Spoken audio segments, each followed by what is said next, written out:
Hi everyone, and welcome to In Deep Geek Live. Today we are carrying on with our series of videos, live streams, thinking about the religions of Westeros, the faiths of the world of Planetos. So today what we're going to be doing is looking at the old gods. This is something that we hear the saying again and again, swearing things by the old gods and the new. The new are the seven, the faith of the seven that we looked at last time, or a couple of times ago. This time we're going to look at the old gods. Now, I'll start as I usually do, just by giving a little bit of a history, just to get everybody onto the same page. Then I will frame this, as I always do, around questions that I get from my patrons, and I'll try and pick up as many questions as I can from the chat as we're going through. So the old gods, the Weirwood network, what is it? How does it all work? Well, the short answer is we don't, as with all of these religions, we don't have this kind of set out thing from George R.R. Martin that gives us the A, B, and C on this. So all of this is kind of reading between the lines, a little bit of the histories that we've got. The histories are written by the Maesters. The Maesters do not believe in the old gods, so we have to take what they say with a pinch of salt. And then things that we hear from people like Leaf and Bloodraven and all the rest of it. But the history seems to be that the old gods, such as they are, were there in Westeros from before humans came. And what they were when we started knowing that they were the old gods, that they were to be worshipped, these appear to be quite animistic gods, gods of the world around, the streams, the trees, the earth, things like that. This is what the old gods plural is about. This is very much this kind of idea. George R. R. Martin does think a lot about his religions and how they fit in and how they feel real in that world. And then in our world, a lot of ancient religions are a lot more sort of animistic, based on nature and things like that. And this seems to be the feel that we've got coming across here. It's very connected in with nature, and the main thing, the focus of this, as we know, are the weirwoods, the weirwood trees.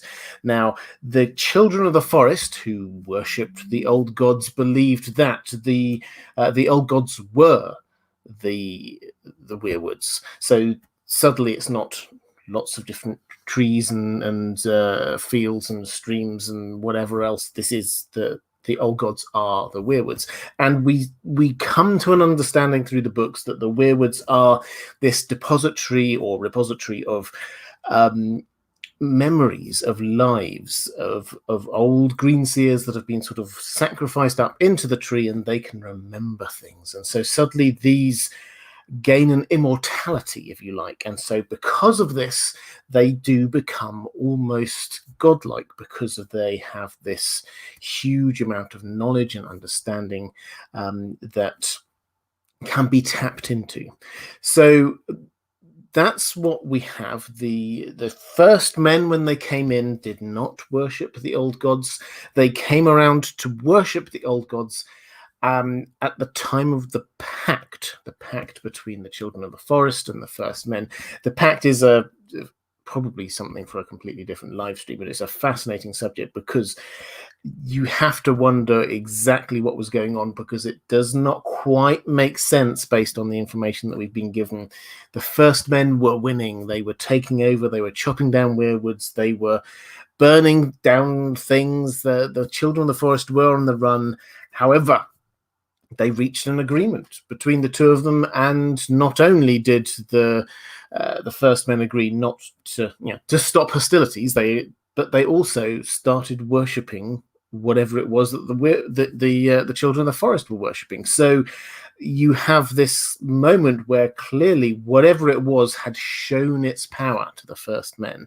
The first men suddenly thought, okay, whatever gods, and we don't know what gods they used to worship, but whatever it was, they now were worshipping what are called the old gods. They weren't then. They were the weirwoods and nature and things like that. So then we have this worship of the old gods, which seems to have been across all of Westeros. You get Some little areas like the Iron Islands developed their own faith. There seem to be some parts of north of the wall where they also seem to have developed their own belief in their own different cold gods. But broadly speaking, the great mass of Westeros all worshipped what we call the old gods. And then the Andal invasion came, and the new gods arrived, and south of the neck, pretty much everywhere, exclude Dorne, because Dorne's a different matter, but sort of the main bulk of Westeros south of the neck largely converted over to the faith of the Seven. Now, it wasn't complete. There are still some outposts of worship of the old gods south of the neck. That we talk about the Blackwoods because they are the biggest and most prominent family, but there are another few families around there, half a dozen to a dozen perhaps, in the northern Riverlands, basically. And if you sort of look on a map, you can just sort of kind of see this almost crescent that comes down from the neck that works its way through places like Old Stones, and High Heart, and the Isle of Faces, and the House Blackwood, and places like that. And this arc that sort of moves across the middle of Westeros. So there are still some parts of the south that did carry on worshipping, and the Andals as a whole, although they had rejected the old gods, they were trying to integrate, so they often in their castles either kept or planted a godswood with a weirwood tree in it as a sort of a way of sort of embracing the local culture. They didn't think it meant anything. They were just sort of trying to be understanding of what the people locally were worshipping and all the rest of it. And in most places, this then just became effectively just like a nice garden. You get people wanting to have weirwoods. Sometimes weirwoods got planted and didn't work. For example, the Eyrie, maybe we'll talk about that in a bit. Some were planted and are slightly stunted in growth, for example, in Casterly Rock.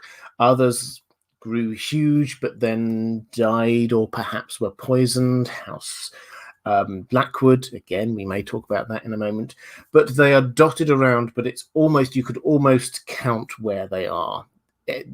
In south of the neck, you can pretty much point at where the weirwoods are, and they are going to be in a godswood within a castle or somewhere like that, or the Isle of Faces. But then the further north you go, or occasionally in the deep forests, further north you go, the more likely they are to sort of appear sort of out there. There are quite a few. We hear of them being in the Wolf's Wood, for example, and then north of the wall, there are also quite a few.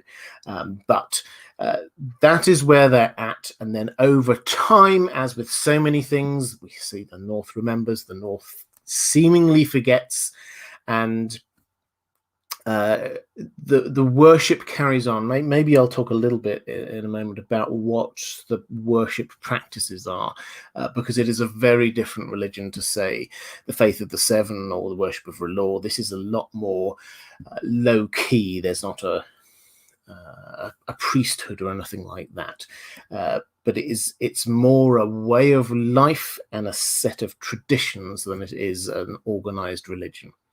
And then we reach where we are today, that there is this, it feels like a tradition. Even those who are in the north, if you take Ned Stark, then yes, he might go to the Godswood and he might pray to the Weirwood Tree and all the rest of it, but it doesn't seem to impact on him as a faith to any huge and specific degree. It impacts on him with his tradition, but not about him in his particular actions. So it's not a religion per se. It's more just a tradition and a way of life for most people. Brianna Berman, thank you so much for the super sticker. And question from Wolf Mauler, just saying, hail Woden, Thunor, Wayland, and Tew. I can never pronounce that. Thank you. That's very generous. And I had a Cassie Griffith. Thank you so much for the super chat. I didn't see a question attached to that one, Cassie. Hopefully if you do have one of you put it in the chat, one of my moderators might be able to pick up on that. And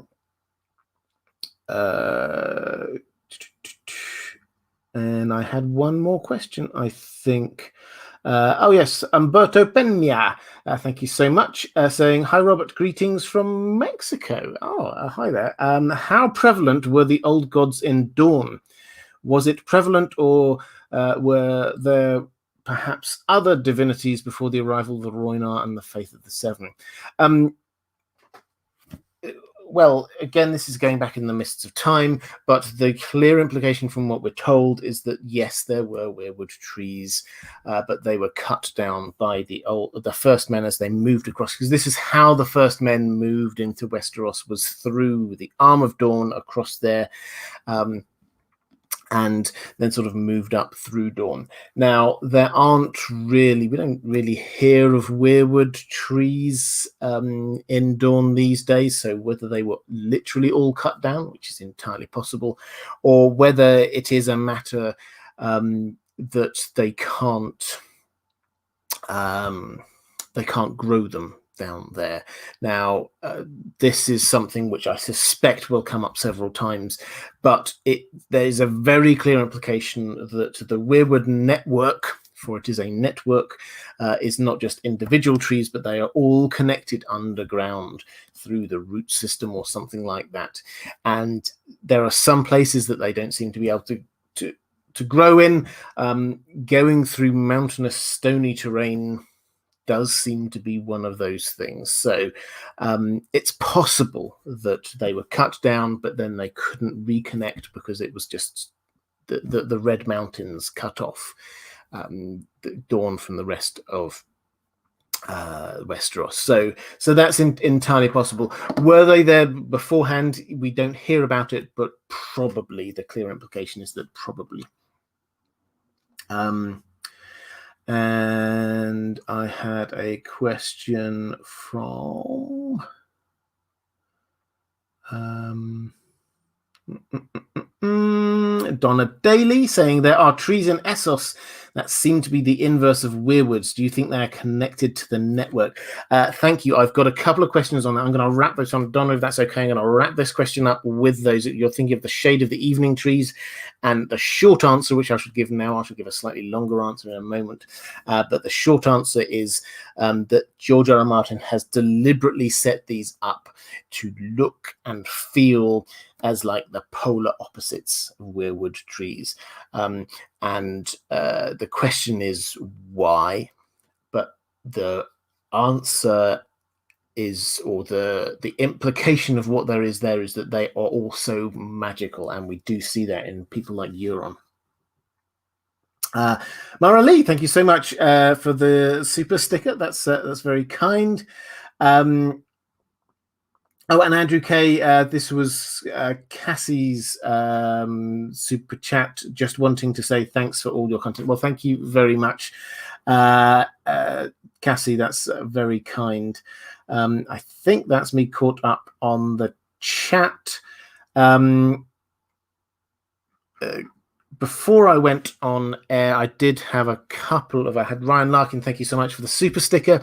Mara, thank you. You just got your super sticker just now, but also there was a super sticker and a super chat before we went on air, saying, just a show of my love and appreciation for all of the fabulous content on IGG, as well as the wonderful stories on the Well Told Tale. Thank you, Robert, for all that you do, especially for us patrons. Well, thank you, Mara. You know how much I appreciate all of your support just here and also on my other channel and across this whole fandom. Mara, you are incredibly kind and supportive and generous to a huge number of creators, and I know that loads of people appreciate that. So thank you so much. And Kelly Johnson saying, the Cranagermen have close ties to the children, but how is it now that Starks are on the outside, whereas the Reeds are still in the inner circle? So the Cranagermen are, again, another part of Westeros that's cut off, set apart, different. And most people have never been in the Neck. They've never really met any Cranagermen. The Cranagermen don't come out. The Neck has one road going through it, the King's Road. Most people just stay on that and never leave the road. It's not that you don't sort of pop off and visit a town while you're there. You would probably die if you went off into the swampy lands there. So it's the kind of place you don't go. So if you were going to hide, then that is one of the best places in Westeros for you to be hiding. So there's a fair chance that if the Children of the Forest or the Weirwood Network wanted to have a safe place, then that is as good a safe place as possible. There's also the hint that perhaps the Cranagermen intermarried with the Children of the Forest at some point. It's never made entirely clear, but it's entirely possible that they did, and so there may also be a more now genetic link between them. So that is why the Cranagermen now, rather than the Starks, who have had to be dealing with the world and the Targaryens and all the rest of it, they have developed slightly differently.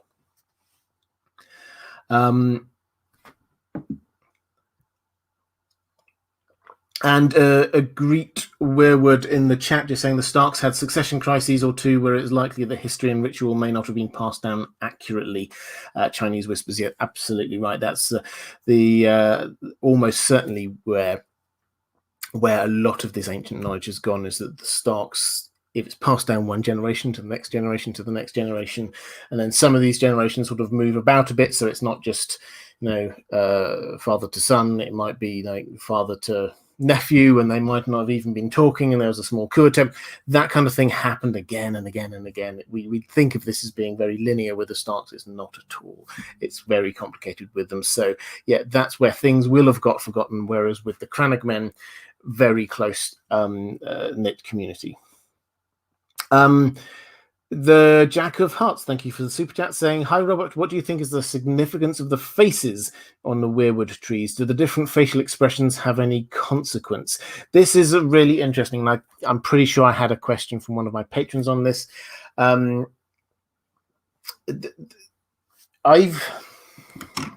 would love this to be the case. I really would. So for those who haven't dug into this level of detail, when you read the descriptions of the different carved faces on the Weirwoods, then you quickly understand that they seem to have different expressions.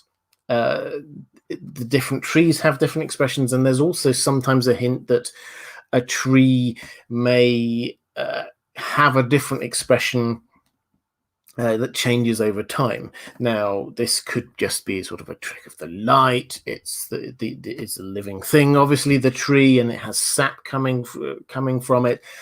So obviously, sometimes it will look slightly different, and all the rest of it. But people have wondered, speculated that maybe there is a connection between the expression of the face, or what the actual face looks like, and something, whether it's a sacrifice of a person who was there originally for the tree ages ago, or perhaps a green seer who was looking through the tree, something like that.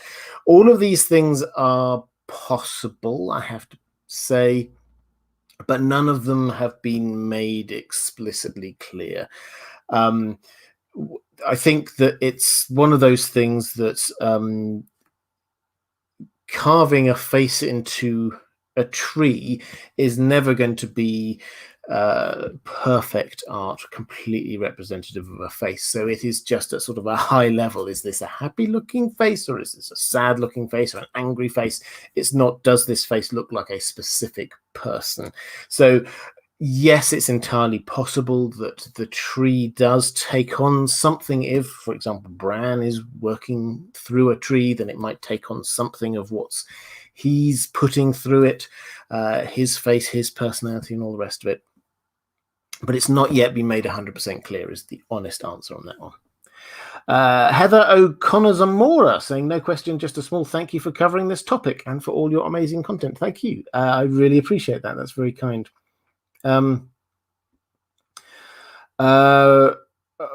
Larkin and Croc and Taco is asking about Croc and Taco t-shirts. Watch this space. I know I say that a lot, but 2 weeks time I have an announcement about that. So do keep an eye out, and maybe, just maybe, I will actually bring some merch to show you. And this is a thing I only ever do about once a year because I always forget about merch, but I'm very excited. Small teaser there. Anyway, shall we get on to some questions from my patrons? Henning J saying, hi Robert, I wondered whether the long-standing hatred between House Blackwood and House Bracken could be seen as symbolic for the expansion of the new gods and the old gods being cut back and poisoned. Is there anything we can learn from the relationship of those two houses for how the story develops in the Winds of Winter? So I think this is a really interesting insight. The houses Bracken and Blackwood are two houses. They're roughly the same size. They're very close by, and they have been at loggerheads for centuries, millennia even. And the Brackens worship the new gods, and the Blackwoods worship the old gods. And they both have these gripes against the other. One of the biggest gripes is that the Weirwood Tree Raventree Hall, which is the home of House Blackwood, is, we're told, huge, massive, ginormous. This is what Jamie says. He's seen quite a few Weirwood trees. He's seen the one at Winterfell, for example. So it's not, he's not just making this up. This is a huge tree, but it's dead, and the Blackwoods blame the Brackens, saying that they poisoned it. So is this symbolic for what's been going on with the old gods and the new? It's entirely possible George R. R. Martin means for it to be that way. What it definitely does show is that there was a line somewhere that at this point these people decided to go over to the new gods and these people decided not to, and that would inevitably cause some division between people, because this wasn't just a matter of, what do you believe? I believe this. What do you believe? I believe that. This was a fundamental shift to whether or not you are embracing the new invading culture or whether you're resisting it and clinging onto your old culture. So that is what is going on there.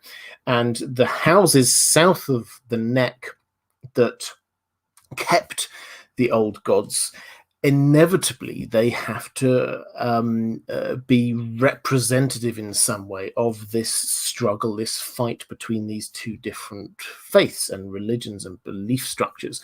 And so, yes, I think George R. R. Martin is trying to show that, but I think the bigger picture is that he's trying to show that this isn't just a line. It's not just your northern and magically believe in the old gods, or your southern and don't believe in the old gods. George R. R. Martin, as he often does, he's deliberately muddied it a little bit. So you get the Mandaleys who are in the north. They don't follow the old gods. They follow the new gods. You get some houses in the south who don't follow the new gods. They follow the old gods. So it's not just here's a line above it, you believe this, below it, you believe that. It's slightly more complex than that. So I think that's what's going on. But he wanted to show in this specific example that this is an existential difference between people, not just a thing that people agree to disagree on.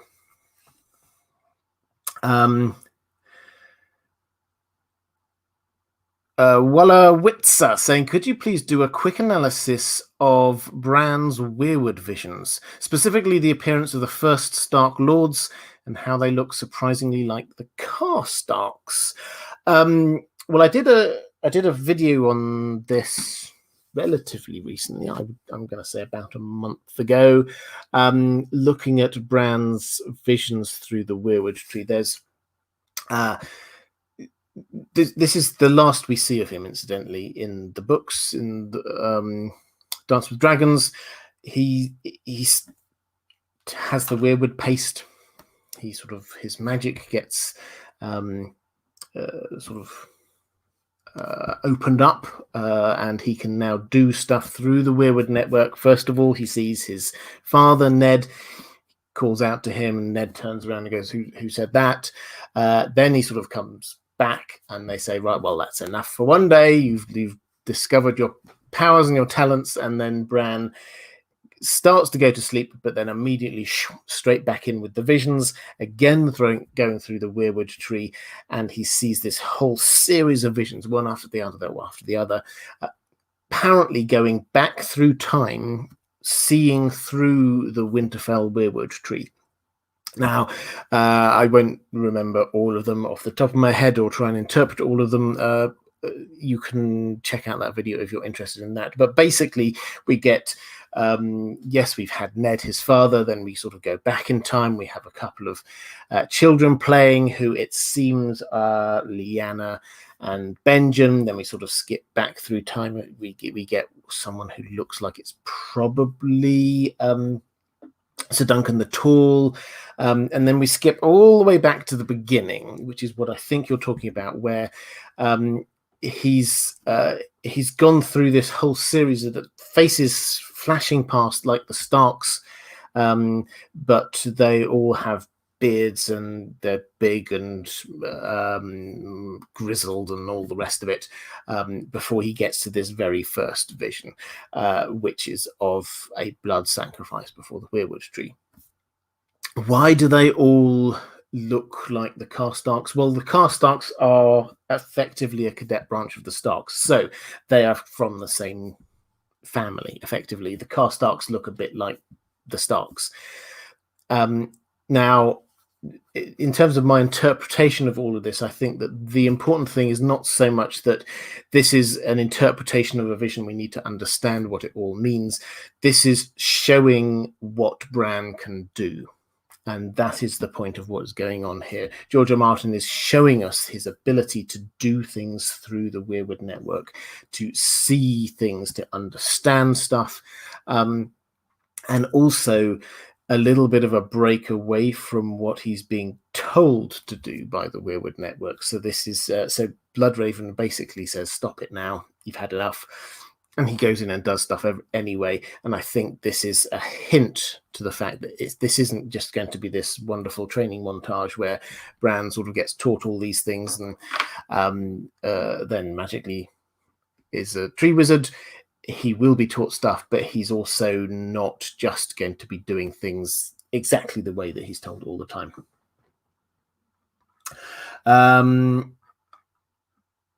Vera Bennett, thank you so much. So thanks for your great content, Robert, helping me get through the world's longest lockdown here in Melbourne. 7 blessings to you. Well, thank you so much.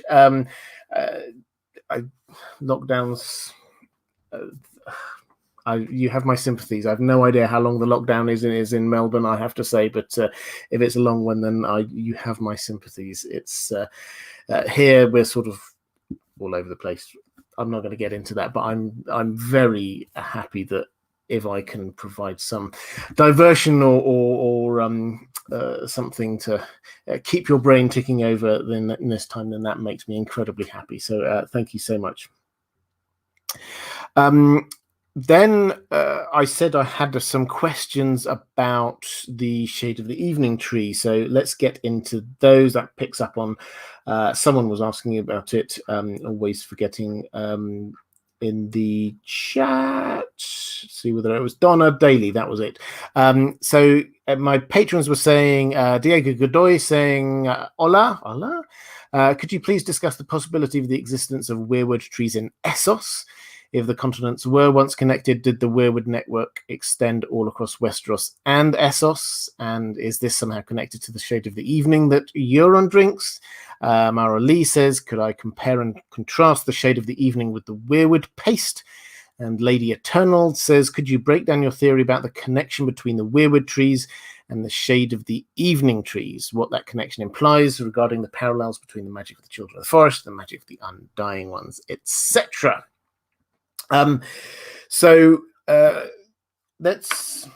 Let's dig into all of this about the shade of the evening trees. So the shade of the evening trees, we see them in Karth when Dany goes to the House of the Undying. Around the outside of the House of the Undying is this grove of trees, blue and black, which is opposite to the red and white of the Weirwood network. She gets given a drink that apparently will help unlock her magic so that she can see visions, which is what Bran is given. And the descriptions, and what we call Weirwood paste, and the descriptions of the two when they drink it are incredibly similar. So it does seem to be that George R. R. Martin is deliberately wanting us to see a link between the two. However, these do not seem to be weirwoods. We don't hear about faces being carved into them, or the different colors and all the rest of it.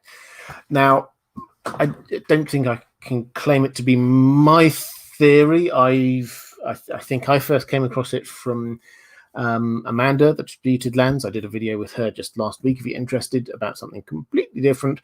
But the implication is that, yes, these are like Weirwood trees, and if the two continents were once joined together, then maybe these could be, but maybe they've been poisoned in some way, maybe they've been cut off from the Weirwood network in some way.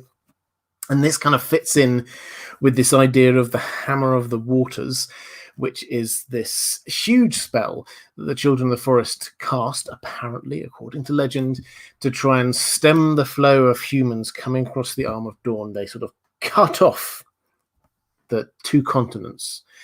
So suddenly Essos is going to be cut off. And if it's the case that the Weirwood network does exist by these underground root systems or whatever, that would cut off whatever part of the system was on Essos from the mothership, as it were, over in Westeros. So that's the theory. We don't have any evidence for that, but that's what the theory is. Well, I say we don't have any evidence. The evidence we have is the symbolism of the shade of the evening trees, which do indeed seem, and the paste or whatever it is that could drink that comes from them does indeed seem to be a sort of a mirror.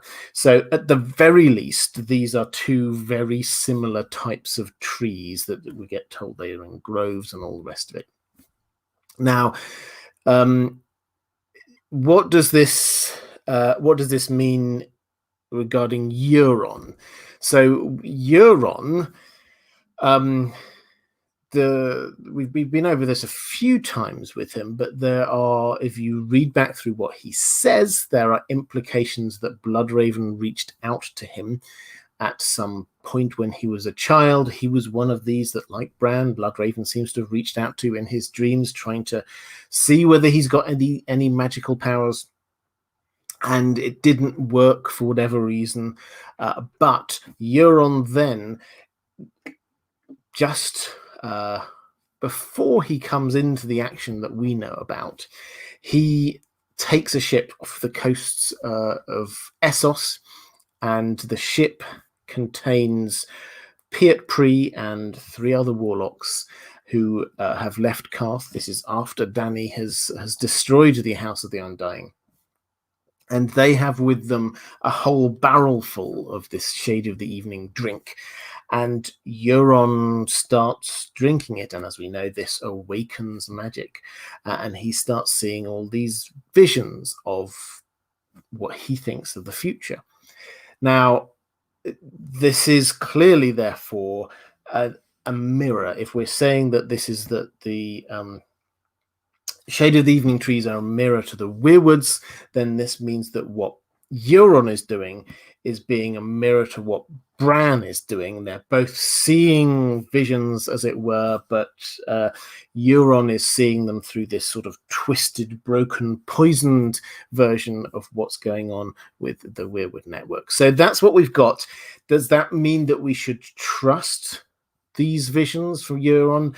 Well, Dany's visions in the House of the Undying, they're not 100% right, but most of them do seem to be. Most of them seem to be the kinds of things that we should just immediately strike up and say, yeah, that's true.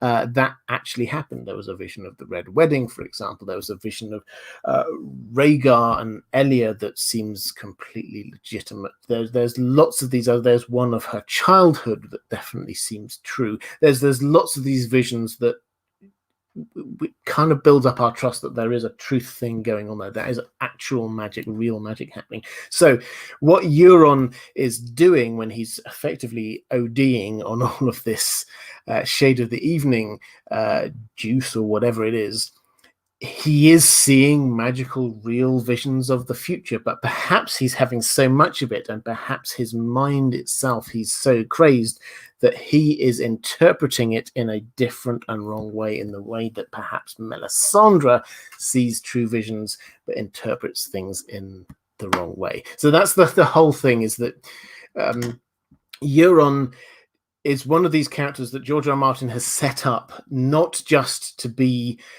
of one religion, but to show he wants to be a god himself. That's what he wants, and that means that, and what he is doing, he is taking things from lots of different religions all over the place. Yes, he's building on his own heritage with the Krakens and all of that, with the Drowned God. He's also using the Shade of the Evening stuff. He's got lots of imagery that he's been borrowing from Bloodraven with the one eye and the crows and all the rest of it. And he's getting lots of these different things. So we shouldn't see him as just an opposite to Bran, although that is an aspect of what he is. I hope that sort of answered that. I was sort of trying to work my way around all of it, but there are plenty of good videos on that link out there if you're interested in it. The Jack of Hearts, thank you for the super chat, saying, hi Robert, what do you think is the significance of the faces on the Weirwood trees? Do the different facial expressions have any consequence? I did talk about that a little bit earlier, but my general feel is that possibly, we don't know. If anything, I'm more sympathetic to the idea that they take on the face of somebody who, a greenseer or whoever, is working through the Weirwood tree, rather than this being the face of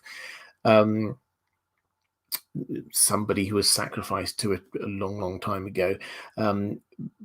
Because the faces seem to shift, if anything. But I think this is more George R. R. Martin trying to just show us the fact that these are convey to us that these are living things, not just like worshipping dead old trees kind of thing. These are living things with all of that brings with it.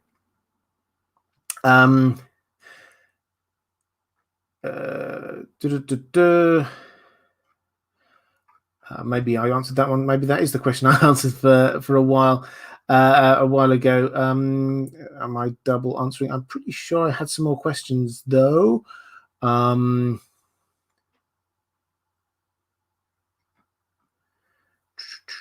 Okay, yes, more questions. Apologies for that. Stuck in Winterfell. The wildlings carve a face into an elm or an oak or something. Why? Can Bran use other trees too? Quite possibly. The fact that they do it with other trees implies that perhaps there's the animism at the heart of the original worship of the old gods is still there. The wildlings, as is often the case, cling to the original versions of these kinds of things. So that seems to be what's going on there. Can Bran move beyond the Weirwoods? Yes, he's been told that he can, and he will be able to move beyond the Weirwoods. And the implication, I personally think, is not just that He can then go off and wander around wherever he wants, but he will be able to work through nature. So he will be able to see not just through weirwood trees, but through other trees, and perhaps move through the streams and all the rest of it. So that is what seems to be going on there. Can Bran use other trees too? At the moment in the story, no, but he's going to get a whole lot more powerful than he is right now. Kevin Warner saying, in the show, Weirwood was required to see something in the past. In the books, I believe it has been up to this point. Do you think that will continue? Yeah, so going through the Weirwoods is the way to see the past, or experience the past and quite literally see it. You can see it through other kind of means. So, for example, people get visions and prophecies which are in the past. The House of the Undying, we've already talked about. Dany gets visions from the past. So that's all there. But the Weirwood networks are, as I say, they're a repository of life experience. So what you're seeing through the Weirwood trees is you're experiencing it through the Weirwood trees. You're not just getting a book telling you what happened. They are the living history of Westeros. So that's what is the feel going through there. Are they required to see the past? No, there are other ways to see the past. But if you wish to experience the past and you wish to know that what it is that you're seeing and experiencing is true, then through the Weirwoods.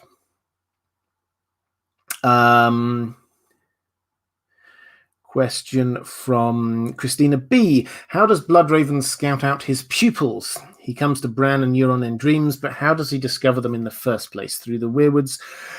This is an unanswered question, but the implication is that he kind of like sends out a mass email to all of the potentials through their dreams, and if you pick up this sort of broadcast, then you must have some sort of magical thing going on with you, and then he interacts with those people who sort of pick up on it, and then obviously if once he's interacted with them, then you get this can you fly, which is the sort of the can you sort of start to unlock your magic, and then you get the further step of actually going to the Weirwood network and being called up to Bloodraven. That seems to be what's going on there.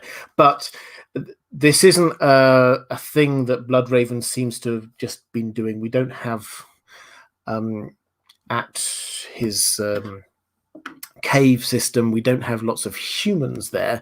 We get lots of old children of the forest. So this seems to be a relatively new thing in the grand scheme of things, to be getting humans, but it does seem to be this sort of mass broadcast, seeing who picks up on it, then interacting with the people who pick up on it, and it's sort of like getting a smaller number each time.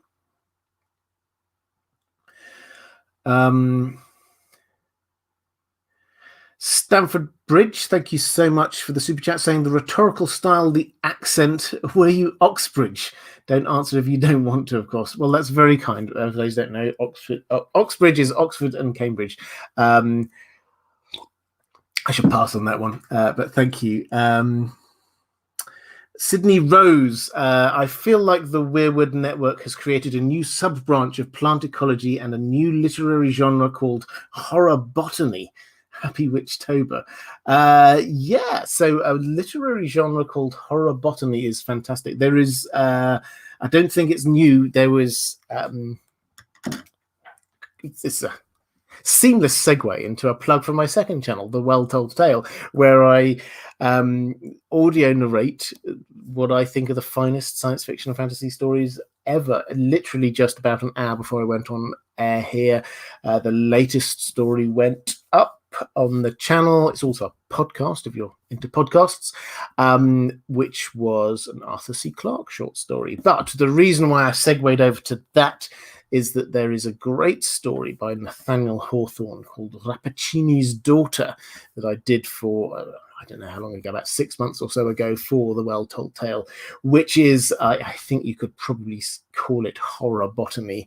So I don't think this is a new genre, but George R. Martin does. He takes things from or borrows things from other authors that he loves and respects. I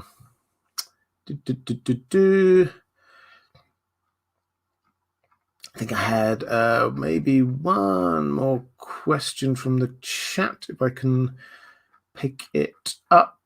Yeah, here we go. Ultraviolent saying, "Hi Robert, what do you make of Jamie's Weirwood Dream? Do you think it's prophetic? Love your weekly live streams." Thank you so much. So I did, so his Weirwood Dream, I did do a vision on his other dream, which was his dream of his mother. His Weirwood Dream, when he sleeps with his head on the stump of a weirwood tree that's been cut down, and he sleeps with his head on it. And in that he gets it's almost too long and complicated to describe, but basically he finds himself beneath Casterly Rock. He's there with Brienne, and then a lot of people come to accuse him of breaking his vows and all the rest of it. That Rhaegar and his brothers in the Night's Watch from that time accuse him of breaking his vows there. And he ends up with Brienne fighting with swords, standing with each other. And the point, what I make of it, is that this is part of Jamie's, or I should probably say, what happens after this is he gets up and then he goes back and rescues Brienne from that bear pit. So the important point here, as is always the case, is not so much the interpretation of the specifics, but what happens as a result of it. And what happens as a result of it is one of the first steps for Jamie, perhaps the first step in actually turning his back away from his family and all of the person that he was, and actually recognizing real bonds of friendship and loyalty and honor and things like that, rather than just things that he's had thrust upon him. So that is how I interpret that, as is the way that I think George R. R. Martin wants us to interpret these kind of things, is not so much about the detail of it, although I will do a video at some point in the next couple of months or so going through the detail of it if you're interested in that. But what this actually means, this is about convicting Jamie about who he was and who he can and will be. And there's a lot of imagery there there's a lot of Lightbringer imagery and things like that, incidentally, as well. So that he is moving towards becoming one of the people who is fighting on the side of good, as it were, rather than just fighting for the Lannisters.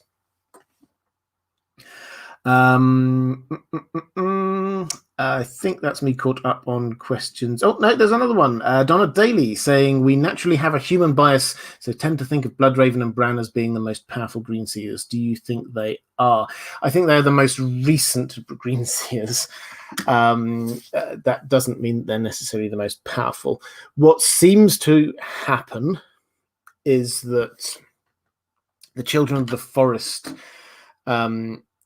when there was a Greenseer, they get hooked up to the Weirwood network, and then slowly they get sucked up into the Weirwood network until they're barely alive. That seems to be what was happening with Bloodraven, to be honest. I mean, I always come back to, if in doubt, blame Bloodraven, but he actually cuts quite a sad figure in that cave. He's not the person who he was back in the Duncan Egg novels. He's drifting in and out of sleep, in and out of reality and dreams. He can't move. He seems to be almost sort of settling into the tree, with the roots are literally growing in and through him. So yes, he is incredibly powerful, but he is being sucked up within the Weirwood network, so that he is not him so much these days. He is the Weirwood network which contains elements of him. So are they the most powerful at the moment? Possibly. we do not know what's going on down on the Isle of Faces is the only real caveat to that. I'm sure there's more going on down there. But at the moment, possibly simply because all the other ones, and we see them, Bran sees them, all the other ones who preceded Bloodraven seem to have been shriveled down and effectively been sucked up into the network, so their individuality has gone, even if they were themselves personally more powerful.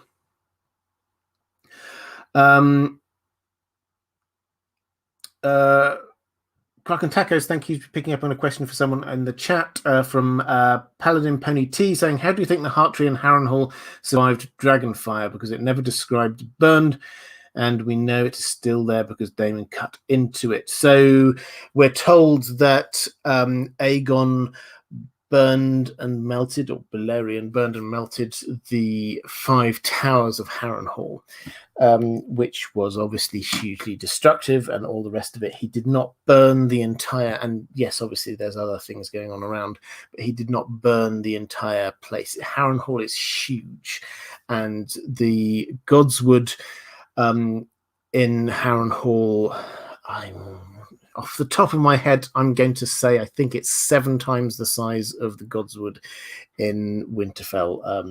Perhaps there's somebody in the chat who will be able to pick up on that and whether it's exactly 7 times, but that off the top of my head it is. But the whole idea was that Harren the Black wanted to create bigger, better of everything in his castle, and so the Godswood itself, it's almost a forest, and so yes, it's entirely possible that you could, if you were on a dragon, just aim at this part of the castle. The other bit would be literally a few miles away. So it wasn't that they just raised everything to the ground. They focused in on just a few specific places. Question from, I think, Karen Thomas, saying, hi Robert, I'll have to come back later. There are no subtitles on live broadcasts, but I've been looking forward to you covering this topic. Well, yeah, thank you, and hello to you if you're watching this again later, Karen.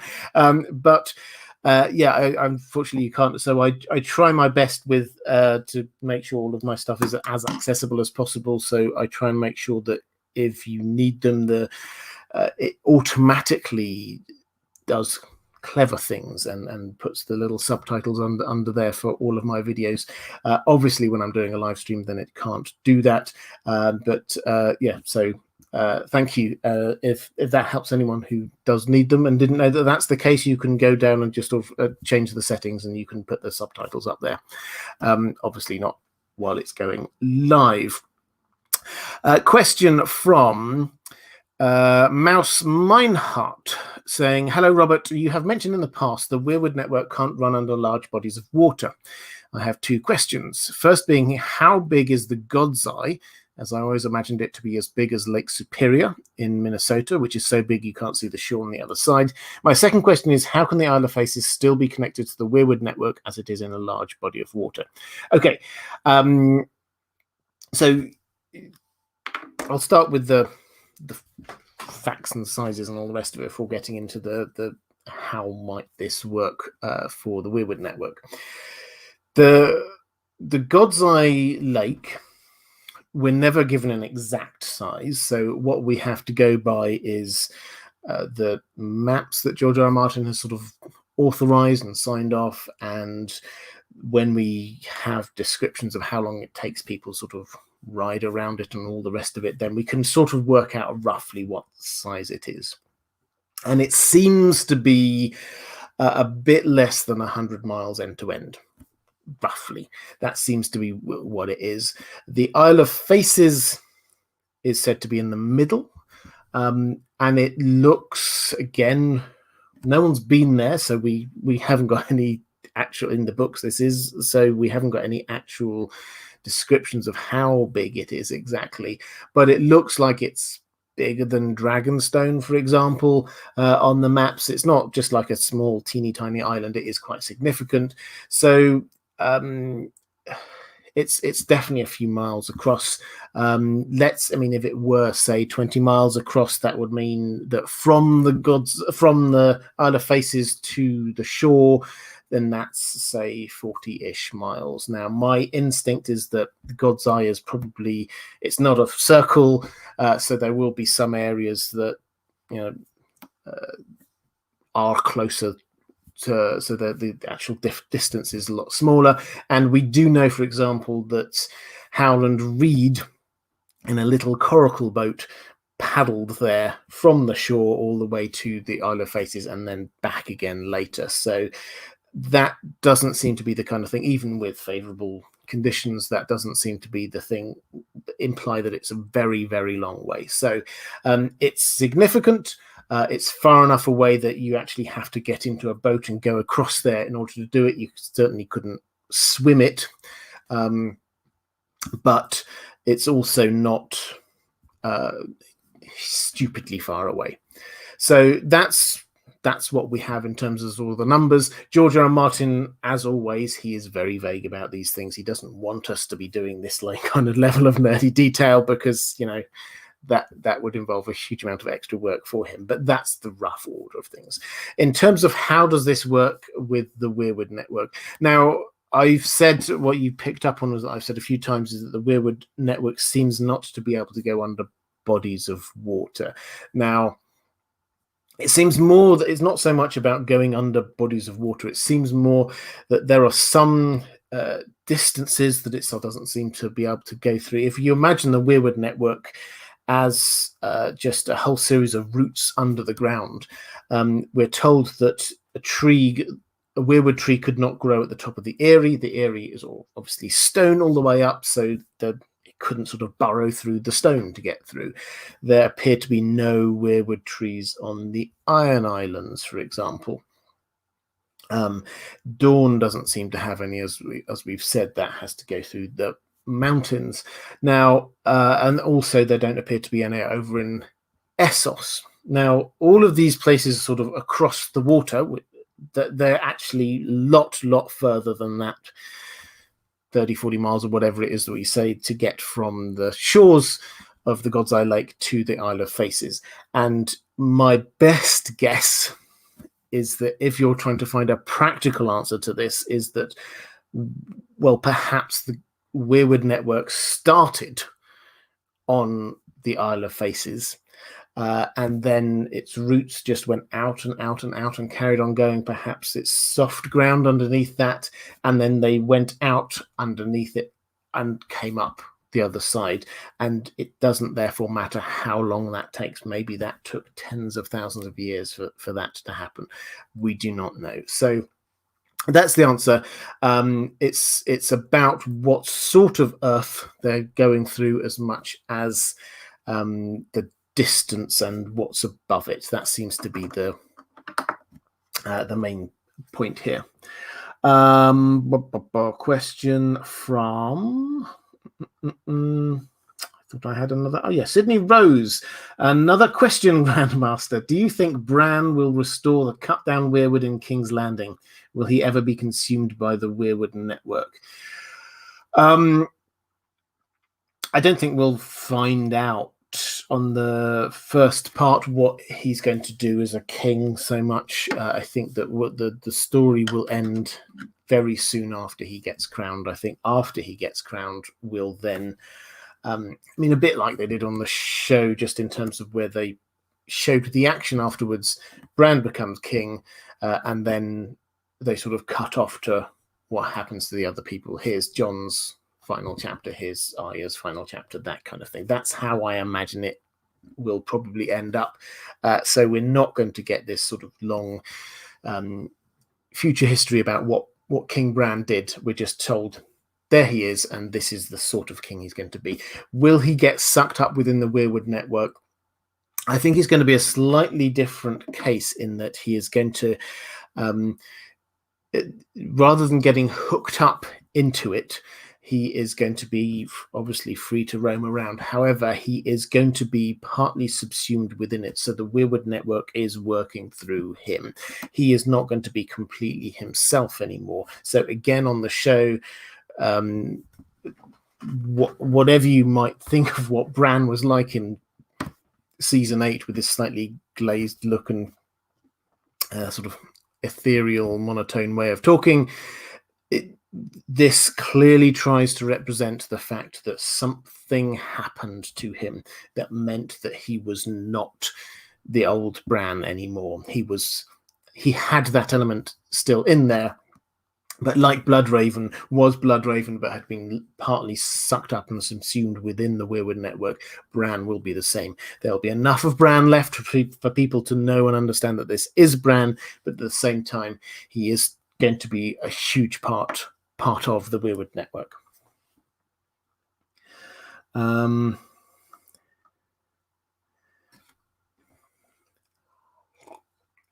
Devi Dane saying Naga's bones are likely dead Weirwoods. That's my working theory as well. Naga's bones, for those who don't know, on the Iron Islands, Old Wick, this is their holy place. They think of it as being the rib cage of this great sea dragon, but we're told these tall, white, tree-like stone structures just almost sort of curving around, and that feels like a Weirwood grove that perhaps has been cut off from the rest of the Weirwood network. So that would be, yeah, that would certainly work for me. Howland's little sister saying, I see the children of the forest, the Weirwood trees, and the old gods as a trio linked to the center of the mysteries of the world of Westeros. I've always felt that the answers we all want regarding the questions around the long night will be provided by the children of the forest. I'm not sure what my question would be, but I'm more interested in your thoughts or opinion about the cause of the long night and how it might be connected to the children of the forest, the Weirwood trees, and the old gods. My take on this is that yes, I agree with you. I think that this is very clearly linked in with them. I think that the version of the events that we got from the show is going to turn out to be similar in spirit to what we get on the books, in that the children of the forest were desperate. This is high-level stuff, but this is how it seems to map out. The children of the forest were getting invaded. Their trees were getting cut down. And remember, the trees are not just things that they like. These are literally their ancestors their lives of their ancestors being cut down and burned. This is an existential crisis for the children of the forest. They tried some huge magic, the Hammer of the Waters, to get rid of the way that humans came in. That didn't seem to work. They apparently tried it again. The neck got sort of a bit soggy, so it didn't quite work as well as it could have done. Then suddenly you get this pact with humanity, where humanity roll over and say, okay, well, we're not gonna take any more land from you, and you know what, we've seen the power of all that you can do. We're now going to worship your gods. There's a missing bit there somewhere. The children of the forest did something that worked, and worked in a way that made the humans just stop and go, okay, you know what, we're now on your side. We're no longer going to be cutting down, because humanity was winning. It was murderous and horrible, and they were just effectively wiping out a civilization, but humanity was doing it, and the children of the forest did something. It seems very likely that they created some kind of weapon that was there to stop humanity. The others, they created the others, seems to be the logical answer to this. And the hint that we get from the story of The Last Hero, which is the First Men story of Azor Ahai and all the rest of that, is that the last hero goes looking for the children of the forest in order to defeat the others. Why would you go to this group who you'd almost destroyed and all the rest of it, unless you thought that they knew a way of stopping the others? So all of the hints go towards this, the idea that the children of the forest did create the others as a weapon against humanity. And so that is, I mean, I could talk around it a whole lot more, but that does seem to be what the central part of it is. There, something big happened. A weapon was created against humanity that made everybody just stop and go, whoa, this is pretty impressive and powerful. And that, if it's not the others, then it's something even more big and powerful that we don't know about yet. So I don't think that's the case. Everything points to it being something similar-ish to the spirit of what they showed on the show. Sylvester Snow saying, hello, Robert. Given the majority of maesters are skeptical of the presence of magic in Westeros, how does the Citadel explain the phenomena surrounding the Isle of Faces and why almost no one can reach the Isle? Well, it doesn't, is the short answer. What we all do as humans, I think, is that if there's something that doesn't quite fit our understanding of the world, then we often just sort of like leave it over there as one of the unexplained mysteries of the world. They do come up with just some rationalizations. There are strange currents that surround the place. There are there's its own little ecosystem. There are legends that make people not want to go there. That kind of thing. So they're happy to leave it as a bit of a mystery and not explore it, is the short answer, I think. So they have come up with some rationalizations and reasons for it, but the truth is no maester has ever stepped foot on the Isle of Faces, and they have never, as far as we can tell, never attempted to set foot on the Isle of Faces. So it does seem to imply that they just willfully ignoring it, which is perhaps understandable if every time people do try and go there, they find they can't. Lady Pushkin saying, this might be a silly question. It's not a silly question. But why doesn't anyone seem to know about the three-eyed raven and the connection to the Weirwoods? Would there not be anything documented in the Citadel? Things might be documented in the Citadel, but the other thing that the maesters, and I'm just deliberately placing this one after the previous question, is that the other thing is that the maesters are deliberately trying to move the world into a new non-magical place.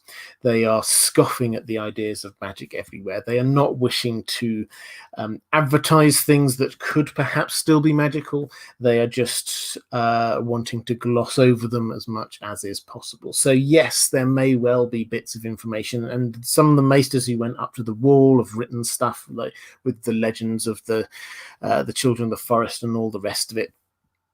That have been passed down, that people like Maester Lewin knew about. For example, he studied the higher mysteries, which is that Valyrian Steel link, which very few people study these days.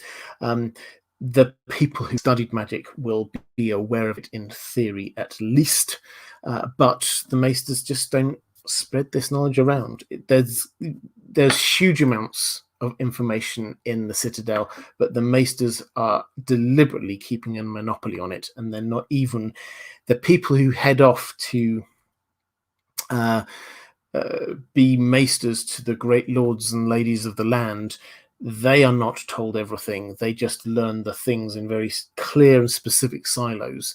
They don't appear to be given this sort of, here's an overarching thing about all you need to know. There's no system for a maester being able to go back and get extra information on things that they need from the Citadel or anything like that. It's very much a closed shop. Question from Kelly Johnson saying, we hear Age of Heroes living hundreds of years. Could the children have tempted first men with longevity or immortality as a basis for the pact? Possibly. I don't think that's really the way this seems to be going. So firstly, in terms of, yes, we hear about some people living for hundreds of years. George R. R. Martin very deliberately links this across to our own stories and legends from the mists of time in our own world. He sort of compares things to Noah and all the rest of it, and saying about how people lived for hundreds of years. And what he's trying to do is say we shouldn't take these things literally. Just because somebody is said to have lived certain huge amounts of time, that does not mean that they did literally live for exactly that amount of time.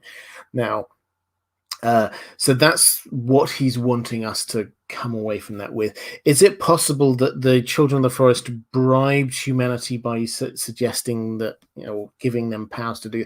That's not something that we've seen them try to do. They, with Bran, or get any legends or any kind of hints that this was what was going on. That the Children of the Forest said, "Hey, if you stop killing us, we'll let you all live longer." That we don't get any hints of that. It seems a lot more that there was this huge invasion that then stopped because people were united against a common enemy. And again, when we get to these little hints of things going on, the Children of the Forest giving the Night's Watch the dragon glass all the time as this kind of annual gift is again this feeling of uniting against a common enemy. That seems to be what the pact was all about, rather than just coming and actually, you know what, we can live and be friendly. There was something pushed them into it. It wasn't just a nice, wouldn't it be nice to all sort of hold hands and be friendly with one another and share knowledge of things. That doesn't seem to be what's going on.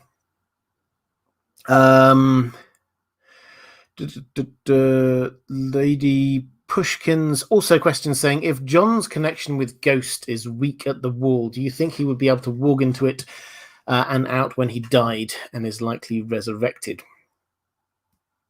So his connection with Ghost is weak when they're on opposite sides of the wall. He can't feel him. The wall is this magical barrier. So when he's on one side and Ghost is on the other side, he can't sense Ghost. But when they're there together on the same side of the wall, then yes, absolutely, he can. That the bond is there. So yes, he should definitely be able to walk into Ghost, and all of the hints that we've got are that is what is happening. If you just read that last bit, it's a deliberate echo back to the prologue that George R. R. Martin put in, the Varamir Sixskins thing that he included to show us what it's like when somebody dies and then tries to walk into their wolf. It's very, very obvious the way that George R. R. Martin is doing it, and they call out the name of the wolf, you go cold, and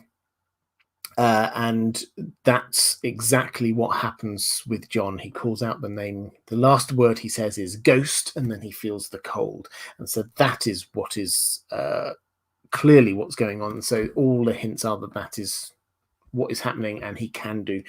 The question is, what's Ghost going to do next when Jon goes into him?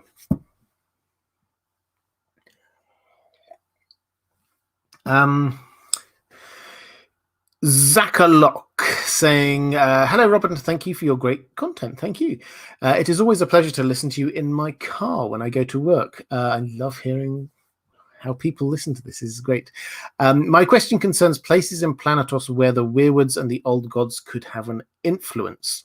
What do you think of the kingdom of the Ifakevron, north of the Dothraki Sea, a huge forest where people looking like children of the forest have been seen, and of the Rainwood that Ariane crosses in her second pre-release chapter when she is looking for Elias Sand, where there's some very old caves. Well, I think there are two parts to this.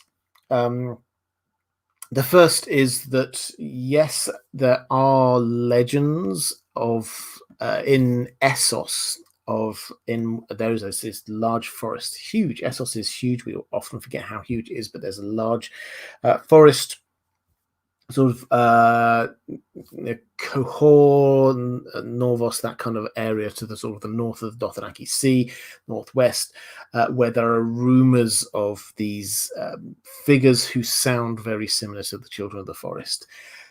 Does that mean that there are some on there? Well, I think if we take this theory that the two continents were joined together, and therefore at some point there were weirwood trees there, then yes, it makes sense that perhaps there are some children of the forest or descendants of the children of the forest in Essos, but they will not be exactly the same because they got sundered and from the mainland, Westeros, from the heart of the Weirwood network, and so they will have had to adapt and become a new type of a race that is based on different things than giving their soul up into the Weirwood network. So possibly there might still be some kind of descendants of the Children of the Forest, but they are not probably anymore going to be exactly like the Children of the Forest. Lady Leaf Underhill saying he got new glasses already. Yes, I did. This was for those who missed it last week. My glasses broke live on air, so I got myself a whole stash of ready reader things that I can break one and I can grab another one straight away. So do not worry, it's not going to happen again. So the second part of that question was about places like the Rainwood.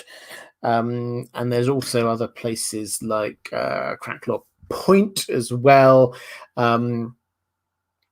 We get lots of places on Westeros where there appear to be deep forest, where there are occasionally you can still find a weirwood tree in there, and there are cave systems. In fact, cave systems are something that you'll find dotted across all of Westeros. This is something when I was doing my Traveler's Guide to Westeros, it struck me again and again and again how much of this created world is actually underground, is that you kind of lose sight on it. But you get Casterly Rock, we know that's all tunneled into the rock, but then there are cave systems that go across the Westerlands.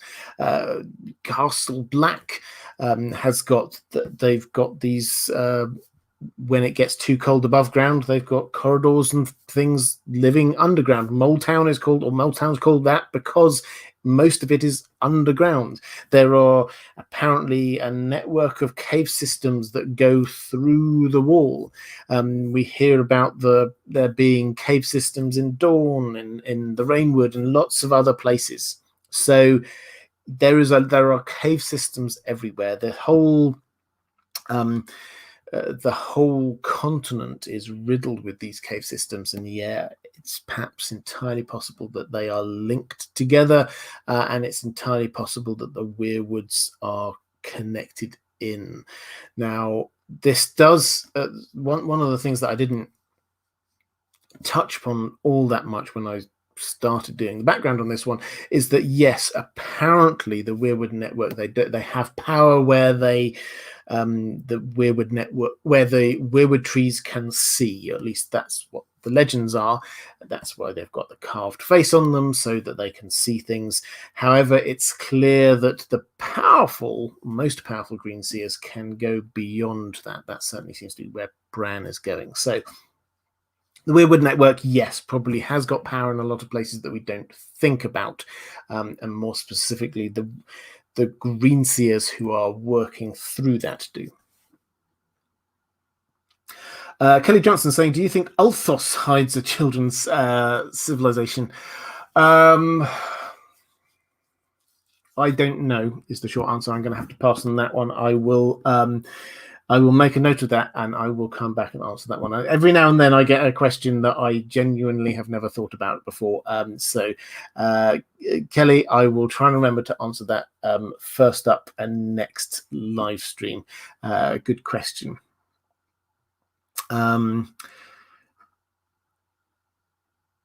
Question from Joseph Armand saying, hey Robert, always like to find the real world influences George might have used to develop his world. Westeros and the religions are one that seem to have several possibilities. I've always seen the Seven as being like Westeros's Christianity, Light of R'hllor as Islam, and the Drowned God as its paganism. Mother Royne, similar to spirits worshipped by Native Americans, and the Old Gods as a combination of similar spirits within nature and Judaism. If you had to speculate which religions inspired George while he was developing his own, what would they be? Well, so these are inspirations, and he sometimes says very clearly what the inspiration for some of these religions are, and sometimes he just leaves it to us. So he said the faith of the Seven in Westeros is inspired by medieval Catholicism in Europe. The R'hllor worship is a lot more Manichaean, two gods always at war one with another. There's links across to Zoroastrianism and all the rest of it that he name checks there. The Rhoynar is a lot more sort of the elemental kind of feel with the river going on there.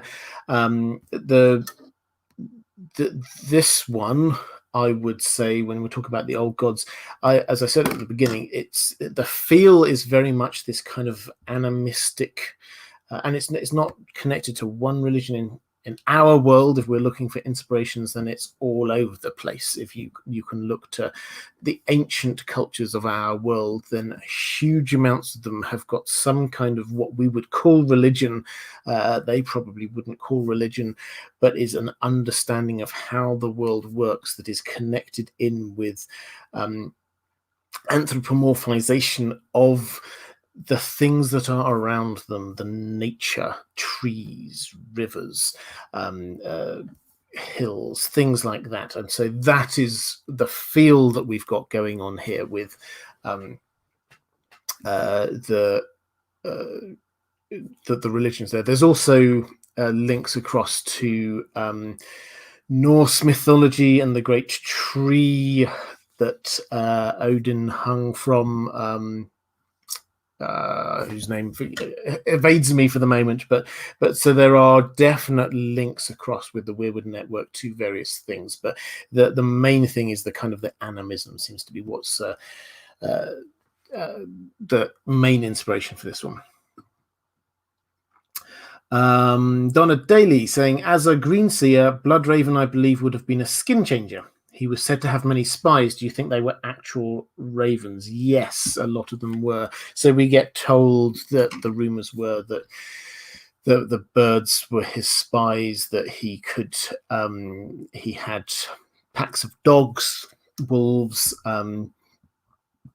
Almost certainly, yes, he could skin change into animals. We're not ever told exactly, but what we get from the Dunk and Egg stories, which is fantastic, great. Dunk and Egg stories are fantastic storytelling, full stop. But one of the things that George R. R. Martin does is he allows us access to seeing the world from a slightly different perspective, the history of the world from a slightly different perspective. So the history that we are taught about for Song of Ice and Fire, the world of A Song of Ice and Fire comes from the world of Ice and Fire and Fire and Blood, which are written by maesters, and so we get the maester view on things. What we see in things like Dunk and Egg is we're experiencing it, and we're experiencing what people's views are of certain things.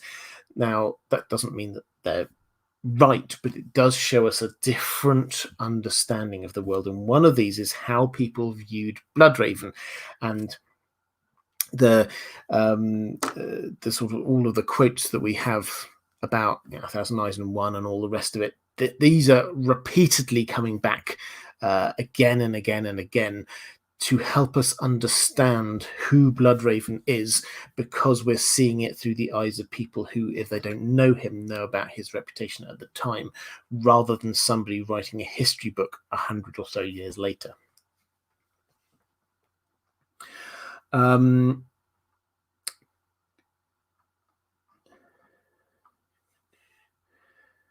question from Kelly Johnson. Do you think the Children of the Forest stopped the VF at Battle Isle? I'm trying to think of what the VF here is. So the Children of the Forest would have been, or Battle Isle, as we go back all the way back in history. Battle Isle is the island in what is now Old Town. It's what the High Tower is built on. We don't know what the entire history is of that island, other than the fact that there must have been a battle on it at some point. So it was used, we're told, that area as a trading point even before, it would seem, humans came in the first men came in. So this would presumably have been trading with the Children of the Forest, which seems to imply that, yes, this would have been a Children of the Forest stronghold. So definitely what we've got going on there, this is one of those islands, and I talk about this a lot, but it's not ever explicitly drawn out, but it's very clear when you look at it. Their islands are important, and the islands that all look the same. We get the Isle of Faces, we get, which is obviously the home of the Weirwood network. We get the Dragonstone, where you've got the Dragonglass mine. You get Starfall, which seems to be where the Sword Dawn obviously is, which almost certainly has some very important links coming up. And then we get Battle Isle, which also seems to be historically important as perhaps one of the first meeting points there. Andrew Kay saying, from Guinevere Greenstones, how do you think the face of the Black Gate at the Nightfort links relates to the Weirwood network? So it appears, so underneath the Nightfort, if you go down into the well, then on one of the walls there is this Black Gate, which is a face, which seems to be well, it opens up, the mouth opens up and you can go through, and this is Weirwood, and it seems to be connected in with the Weirwoods in that above that, when Bran and co were settling down and telling their stories, there is a Weirwood tree which is growing up out of the floor. So it appears that it is connected in with the Weirwood network above ground through this new, and it's a younger tree, so this seems to have come through relatively recently, but it does seem to have been connected probably underground as well. Now, the important thing I think here is that this seems to have been from a long time ago, partly because it's below ground, seeming to imply that this is the early days of the Nightfort, partly because it seems very, very ancient, and you seem to get through by doing the Night's Watch vow, or the first part of it at least. And this implies there was this link between the Children of the Forest and the Night's Watch for a very long time along the wall, not just in terms, and because the Nightfort was the very old center. The Castle Black was relatively new. This was where their base was, and the Children of the Forest, we know, had a relationship with the Night's Watch. We know that for a long time they would be passing them dragonglass and all the rest of it. We know that they helped build the wall. So this is just another example, perhaps, that goes on through to that they were helping the Night's Watch go away through the wall. I do wonder whether the Black Gate is even more significant, because this is seemingly the original way through the wall, which seems to imply that maybe this is where the magical barrier has got a break in it to allow people to come through. I don't know, but yeah, it's showing the link between the Children of the Forest and the Night's Watch.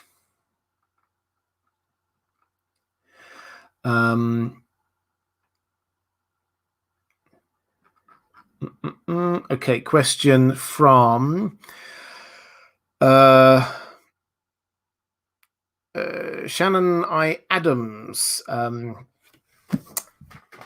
saying, "Hi Robert, so excited for this topic. Thank you for all the great content. You're very welcome. My question is about the details of Bran's visions of Winterfell through the heart tree in the Winterfell Godswood. The closing vision is of a human sacrifice, a male whose throat is slit before the heart tree. You posited in a previous video that this individual's name is likely Brandon, and that the closing line, but as his life flowed out of him in a red tide, Brandon Stark could taste the blood, is from the perspective of the sacrificial offering. I agree with this point, that the sacrifice's name is Brandon Stark. My question is, which Brandon Stark do you believe him to be? As dark as this sounds, my assumption is that the bearded man present at the sacrifice is Bran Builder, and that the sacrifice is his son or possibly his grandson. Thoughts?" Okay, I like this. So I talked about this a little bit earlier in the stream, when Bran has these visions going all the way back. And the earliest one, as I say, is this sacrifice. Now, the visions stop there, which seems to imply that this is the earliest point at which the Weirwood Tree visions connections with Bran go. So Bran is not, he's not guiding his way, he's not looking for a specific thing here. He seems to when he has his first vision of his father, he sort of goes in, he sees his father, and then comes back out again. Basically, gets explained to him, "Yeah, you're still learning this. Of course, you're just going to go see the things that you're connected to, the person that you love and miss. Of course, you're going to go and try and see your father. That's why you ended up there. You're not directing yourself anywhere, but your soul is calling out to you to go and have a look there." So that seems to be what's happening.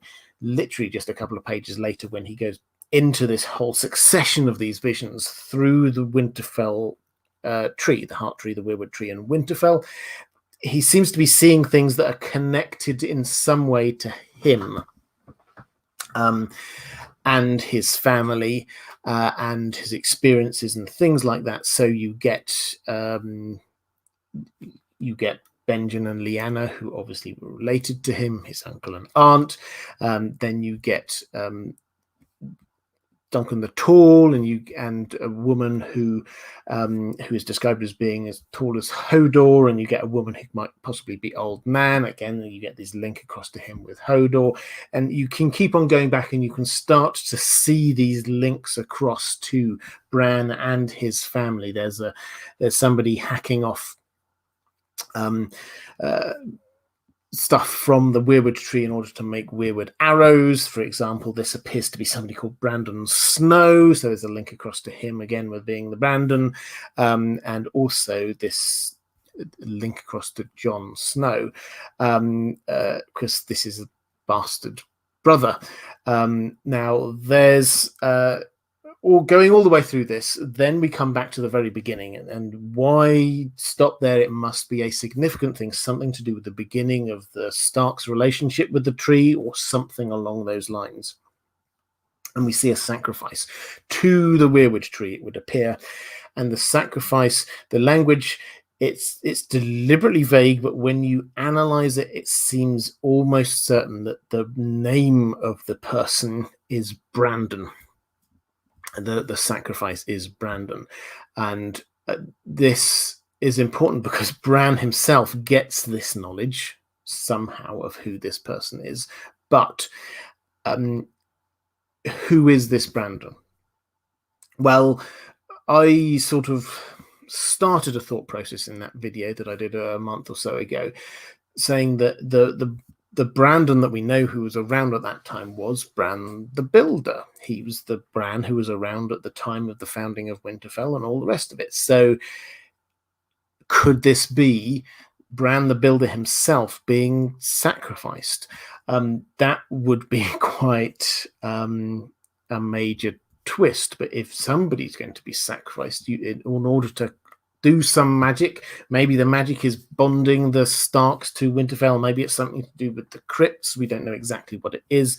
But your idea there, Shannon, about maybe this was Bran the Builder sacrificing his own son or something like that, also is quite horrific, but it makes sense. Perhaps even more sense than this being Bran himself being the the sacrifice, because presumably he was still around to be doing stuff for a while after the initial bit of magic. But yeah, so I like this. It makes a lot of sense to me. In any event, it's trying to draw the link between Bran and this person. So this is a Brandon, early Stark Brandon.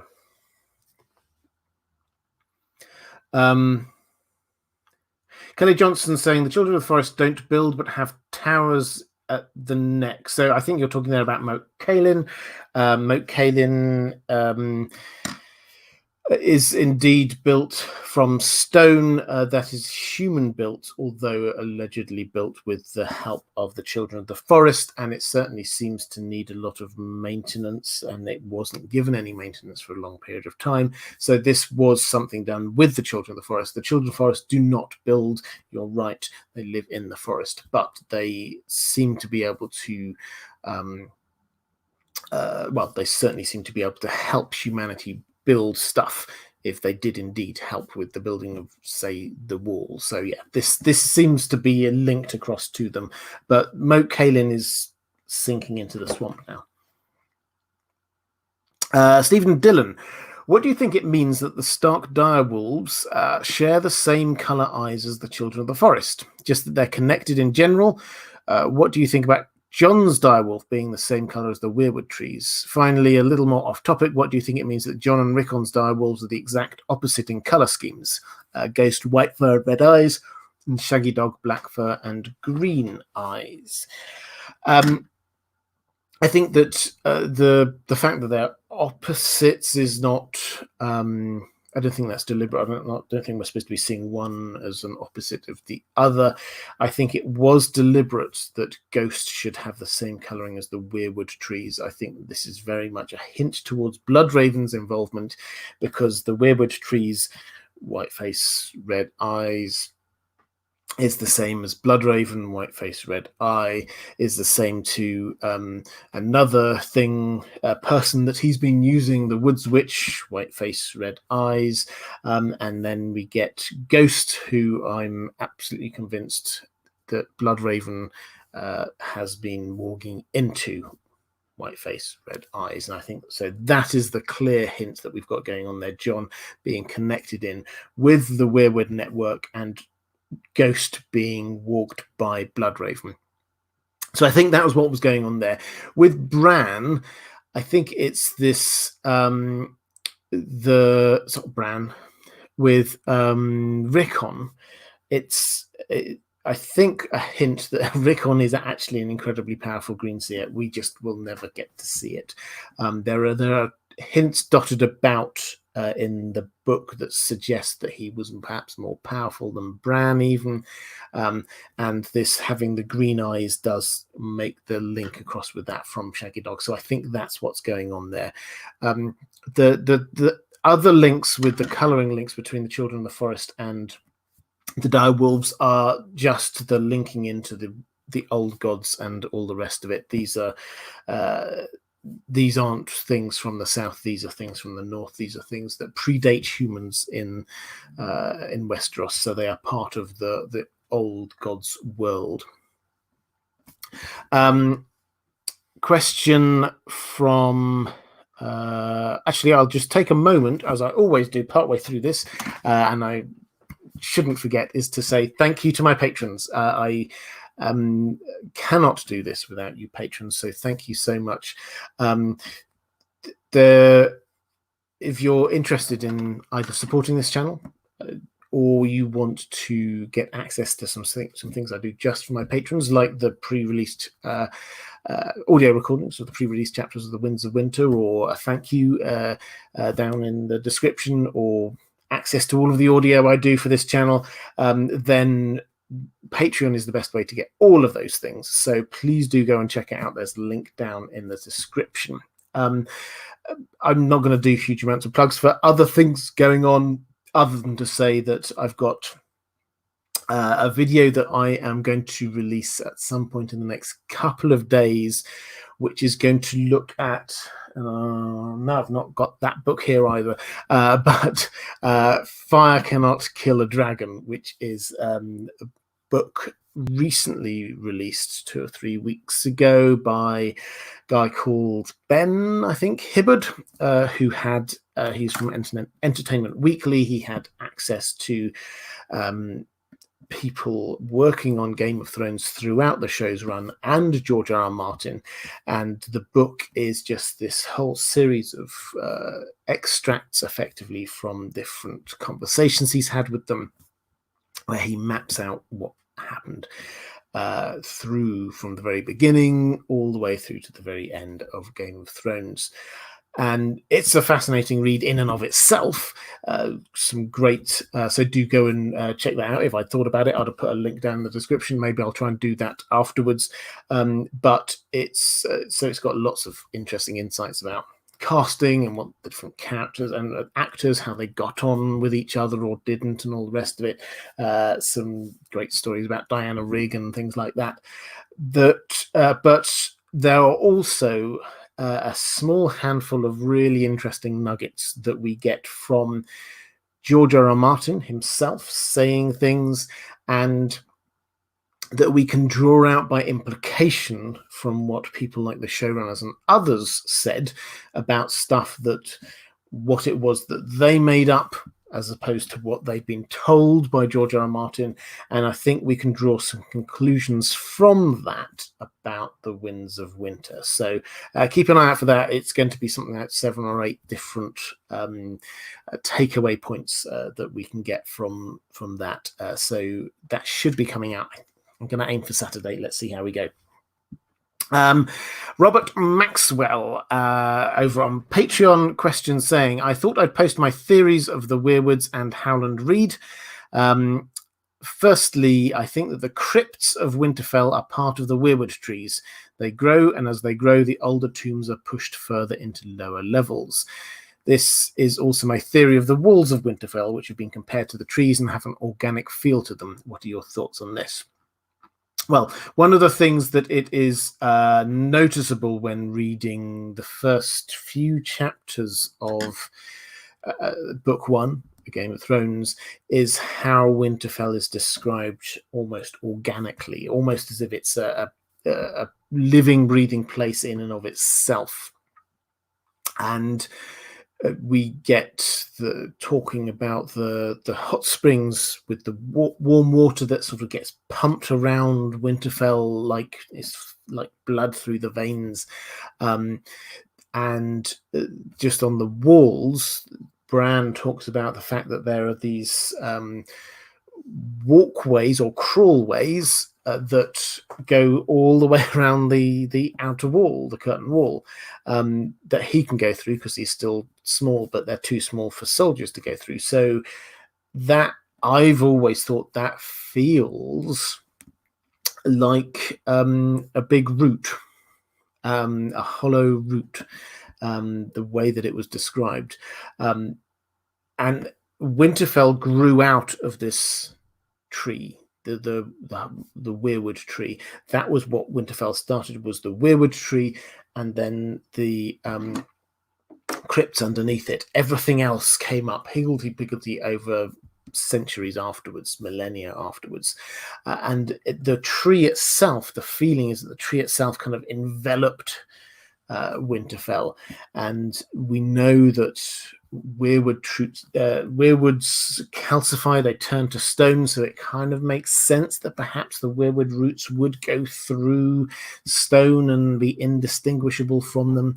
As for the crypts themselves, my take is that they are not made from the roots, though they could be, but they're not described in an organic way. That doesn't seem to be how they are. They do seem to be sort of like proper vault-like things. They were built, and then the Weirwood tree goes around them. It's noticeable that although the crypts from the description seem to be almost directly underneath the Weirwood tree, there's never any mention of roots coming down into it. It seems incredibly well preserved. And that has to be because the Weirwood tree is the roots are going around it. So that's my take. It's not that the roots are sort of pushing things down or anything like that, or that they make it themselves. It's just that the crypts were built and then the roots are protecting it in a way. Kelly Johnson, thank you again, saying the children of the forest the only ones to shatter continents. The Doom ? So the Doom, I've done a video on this. The Doom, my take is that the Doom, which I think is everyone's take, is that the Doom is caused by the fact that the volcanoes underneath Valyria all exploded at the same time. My take is that this is because the fire mages who were tending those and preventing them from going off all died at the same time, that they were assassinated by the Faceless Men. Somebody paid the Faceless Men to do that, and I've got I was going to say a long and convoluted bit of reasoning behind it. If you're interested in going to that, I think it makes sense to me. But do go and check that video out if you're interested. So that wasn't so much somebody casting a magic spell to blow something up. It was somebody hiring somebody to get rid of the magic which is preventing it from being blown up. Another theory from Robert Maxwell saying Howland Reed is described by his children as being a powerful magic user, and that you've acknowledged, or I've acknowledged, that maybe magic had been used in tearing down the Tower of Joy. He could breathe mud and run on leaves and change water to earth and earth to water with no more than a whispered word. He could talk to trees and weave words and make castles appear and disappear. My theory is that Howland turned earth to water and water to earth under Arthur Dane and the others, making them sink into the mire. And then he may have pulled down the stones for of the tower itself for the cairns, and then made the remainder of the tower disappear. So I certainly buy into this idea that Howland Reed could have used magic at the Tower of Joy. In terms of him using some sort of magic to make Arthur Dane sort of fall into the mud, I don't think that's necessary. I've come up with my own theory about what happened there. It all maps out and makes complete sense for the last three people standing to be Howland Reed, Ned Stark, and Arthur Dane, which seems to have been what happened. The question is just what happens. Why didn't Arthur kill Ned? Because we're told that he would have done, but for Howland Reed. My take is Howland suggested something. Him casting a spell which prevented Arthur from killing Ned is another way around this. I would agree. In terms of the pulling down the stones, yes, this seems like this is a huge job to be done just by Ned and Howland and some horses and all the rest of it. It is possible, we're told, that they did pull it down. This wasn't in a fever dream. This is something Ned remembered when he's not in a fever dream, saying it did happen. The idea that Howland helped a bit by making castles disappear. I've always loved that throwaway line that he can make castles appear and disappear. They have a tower there that disappeared. So yeah, the idea that he was involved in that, I absolutely would buy into. And then finally, from Robert Maxwell, saying that in one of my live streams, a guest and I suggested that destroying the Weirwood trees may be the way to bring peace. And Robert Maxwell suggesting that George R. Martin probably won't want to do this, as he's an environmentalist and he doesn't want the solution to this to be burning trees, which I entirely understand and sympathize with. I think that video is when I did with Smokescreen, which probably places it good 2 or 3 years ago. The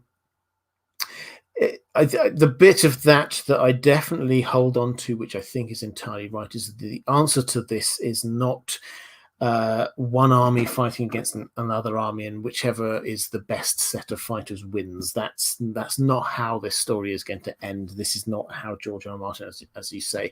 I don't think George R. R. Martin himself will want us to go away with the moral of this story that actually the best fighters win. That's not where he wants us to go. So the hint we got, I think, from the show was that the solution is to undo the magic that created the White Walkers, the others. Now, the magic probably happened at the Isle of Faces, so one way could be to burn, and this is where that theory came from, one way could be to burn down the Weirwood network.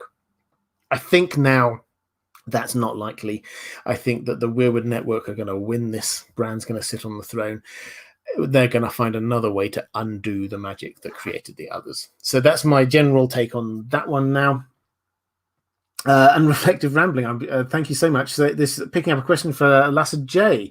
I love it when people do this, pick up questions for other people. Thank you.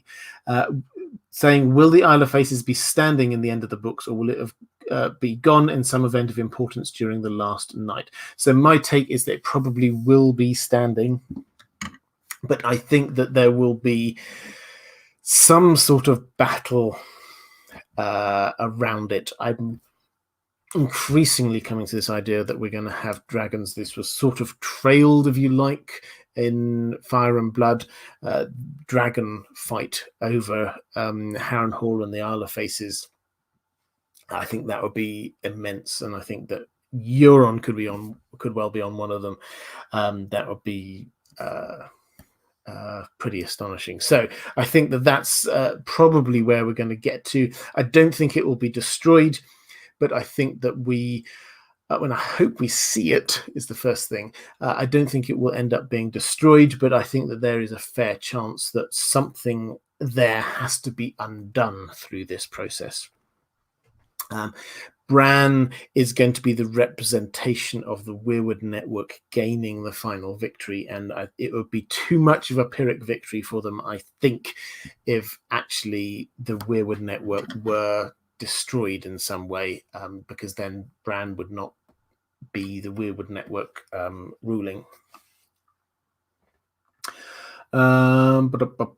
Question from Shannon I. Adams, saying, given that Bran, Mira, Jojen, and Hodor have observed other dreamers in the Three-Eyed Crow's cave system, how possible is it that Howland Reed has become a dreamer and is physically intertwined with a Weirwood, maybe a throne a la Beric Dondarrion? It might explain his absence from the on-screen action. I think, well, we will meet Howland Reed. George R. Martin has told us this. I think that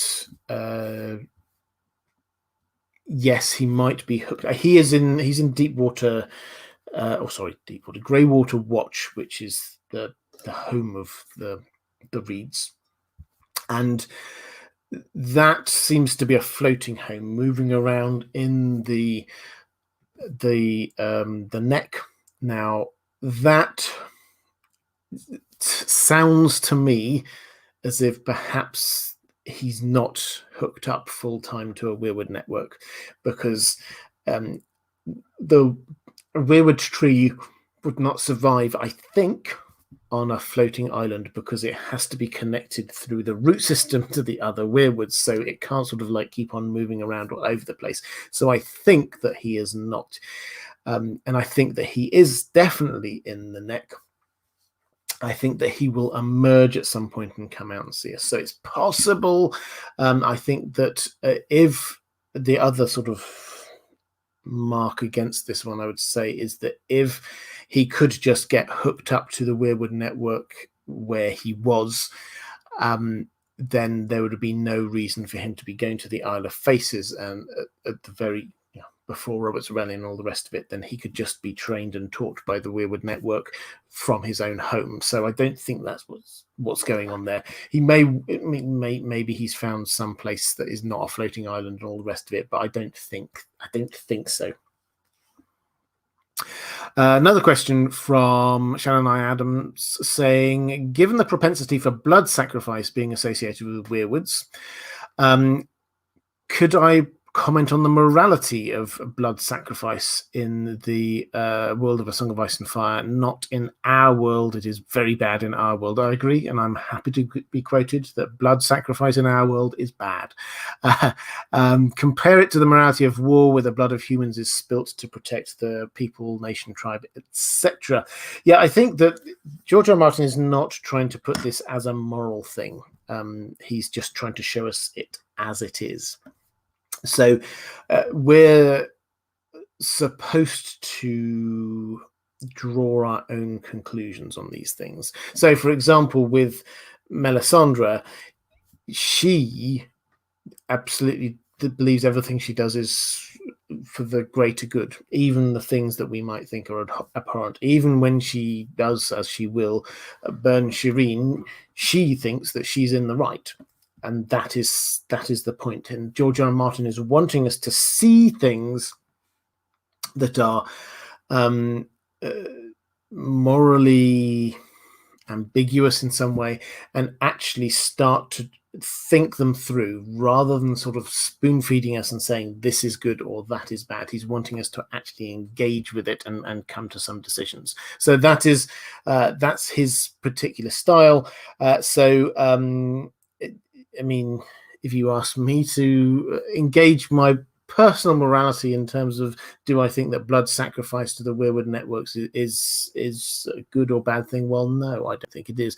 And I also don't think that it's therefore, just because it's something that's always has happened, that doesn't necessarily mean it's something that always must happen. And I think that's another thing that George R. R. Martin is wanting us to be understanding.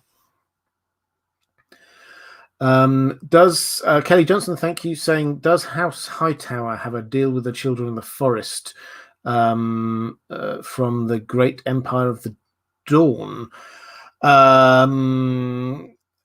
Right, so the House Hightower and the Children of the Forest nowadays have no contact, as far as we're aware. Yes, the High Tower may well be built on some ancient trading post, but there's no hint there that there's anything going on. They very happily and very swiftly moved over to the Faith of the Seven. They were the first major house to move over to the Faith of the Seven, so they were not wedded at all in any way to worshipping the old gods. So whether they have anything left over from the Great Empire of the Dawn, again, we've got absolutely no evidence on that one, I'm afraid. Kraken Tacos picking up something from Paladin Pony T, saying, do you think the others can use the Weirwoods? Because in the books it's implied that that they have somehow corrupted the network. I think what seems to be the case is that the if we work on the assumption, and we shouldn't always just work on the assumption that what happened on the show is the same as what's going to happen in the books, but what happened on the show certainly seems to mirror what we see in the books, in as much as the initial White Walker seems to have had a mirror of the Green Seer talents and abilities. It's almost as if that someone like Bran was taken, and then his magical powers are sort of like twisted and turned on their head. So Bran can, as we've seen, he can control living animals and humans. That's what warging is. Skin changing. He can control living animals and humans, and he goes in and he controls Summer, and he controls Hodor, and the others seem to be able to control dead living and animals. So it's the same kind of ability, but sort of twisted and on its head. And again, this is coming back to the morality thing. I think George R. R. Martin is wanting us to reflect. We think of Bran as being sort of the hero here, and the others as being the bad guys. But what Bran does to Hodor is actually I mean, it's quite horrible. He's literally just charging straight into his head, pushing him into one corner, taking control of his body and moving around and doing whatever he wants with it. Is that the good side, and the bad side being a dead body, moving a dead body and animating a dead body? I think George R. R. Martin would want us to reflect on whether Bran is actually doing the right things at this point. But that's by the by. So the question of I've completely gone away from the question. The question was whether they can use the Weirwoods. They have the Green Seer powers, which implies that they can go through that in some way. Exactly how, we do not know, but it does seem to imply a sort of a twisted, upside down kind of way that they may well be able to, or one of them may be able to, or something along those lines. We don't know. The fact is, in the books, we've had very little information about the others. The show obviously charged on our head and gave us a lot of information. In the books, we've hardly seen them. They were in the prologue to book 1. Then we've got just like a few random stories and legends and mentions of them. We haven't had Battle of Hardhome on sort of on page. We've not had any of this. We've had the sort of the flight back from the Fist of the First Men, and Sam the Slayer and all the rest of it, but not much more. We've not seen huge amounts of extra stuff from them, so they are still very much a mystery that George R. R. Martin is trying to keep it all as a mystery. Little Hammer, thank you for the super chat, saying, I truly think, this is a theory, that at this point Howland is a Jesus/Harriet Tubman mythical figurehead, was alive, is now many people acting under one great name. Thoughts? Howland Reed, my thoughts is that Howland Reed clearly was a real person. He's the Lord of Greywater Watch, the head of the Cranagmen and House Reed. Nobody at all disputes that whatsoever. So he definitely was. I think he still is. Ned Stark thinks of him in the present tense. He's not just lots of different people doing lots of different things. He did disappear back into the neck after Robert's Rebellion, but we think he's got good reason for that. And frankly, that's what Cranagmen have always done. It's noticeable with House Reed, almost all of the other houses of the same size or larger. If you go back somewhere in the World of Ice and Fire, or Book of Fire and Blood, or the stories of Song of Ice and Fire, Dunk and Egg, there's mention of other people from these houses. There isn't at all for House Reed. There are 4 people named there. Those are the only members of House Reed that we know about. We don't know about any ancient heroes of House Reed. The Cranagmen stick to themselves. So what we're told that Howland did is entirely possible for one human to do. And then he disappeared, and that is entirely within character. So I think I will disagree on that. I'm afraid. I think that he wasn't many people acting under one name.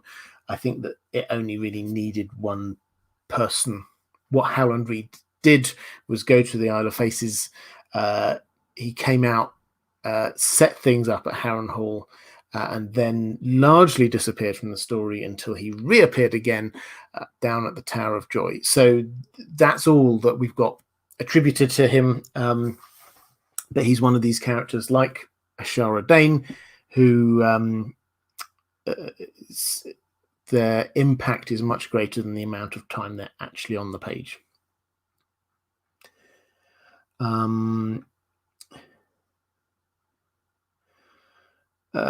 Kelly Johnson's, should Dappy from N-Dubs play Carl Tanner? No. Question from Catherine Fursith.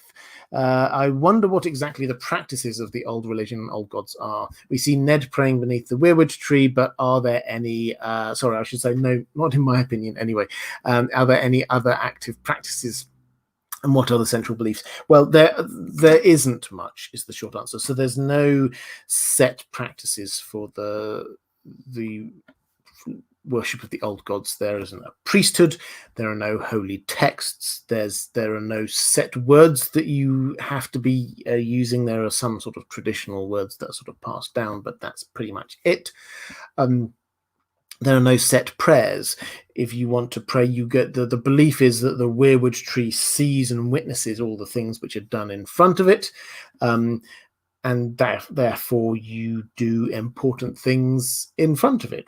Weddings happen there. If you wish to make a vow, you do it in front of a Weirwood tree, those kinds of things. So that is the heart of what it is, and it's connected in with the sort of the northern culture. So things like guest right and all the rest of it are all tied in with this. But there aren't holy days, there's no structures, there's no priesthood.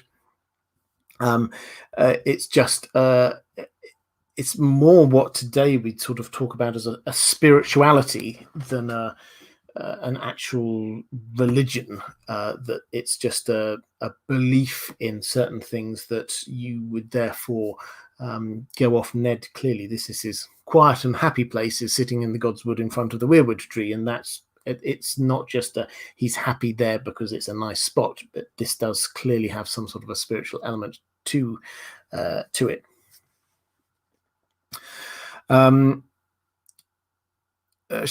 and Adam saying, in a previous video you said you believe the Woods Witch, friend of Jenny of Oldstones, is operating under the influence of Bloodraven to ensure the ruling bloodline through Jaehaerys and Shearer. Do you believe her to be a child of the forest? Yes, I do. The Woods Witch is a child of the forest. Almost certainly. Or if not a complete child of the forest, then part child of the forest. She was very short, I think 3 foot high perhaps, and she's got the white skin, red eyes. She looks very, very much like that. Who do I believe Jenny of Oldstones to be? Is she connected to the children herself with a familial relationship to the Woods Witch? Is she from an ancient First Men family? Is she simply a beautiful and kind peasant girl that deeply loved Prince Duncan? I think it's possible that she was all of those things. So Oldstones is a place up in the Riverlands. It is, as you would expect, an old castle, ruined castle, old stones, and she used to hang around there. Now that used to be the seat of, I think it was House Mud when they were local kings. So this has got First Men heritage. So it's the implication is that perhaps she was indeed from some ancient First Men family, but she was hanging around that area, and then the Woods Witch used her, cared about her, but used her, and Bloodraven was doing the actual using at the end of the day. So I think that's what it is. I think that it's yes, I think she probably did genuinely fall in love with Prince Duncan. I think that she was genuinely friends with the Woods Witch, but I think that Bloodraven used them and that relationship to achieve his own ends, which were to take people out of the bloodline of the Targaryens, so that he could have it pure in the way that he imagined and wanted it to be pure. I shall say pure because it's eugenics is not a happy world, but then Bloodraven is not the squeakiest clean person.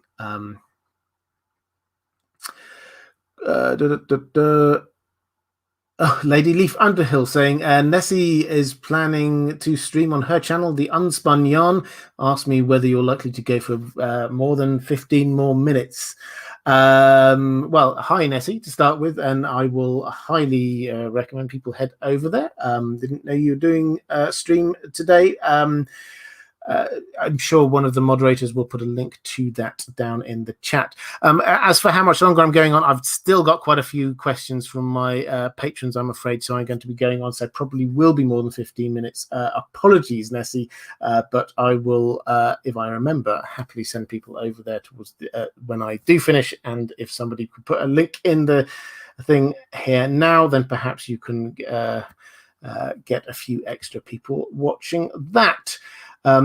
Fodder for foreshadowing, thank you so much for the super chat, saying, do you think the neck will be totally shattered in the next book? The trident colors are the same as the 3 types of magic that we have, so a meeting of the green seers, ice magic and fire magic all combined to complete the magic going on there.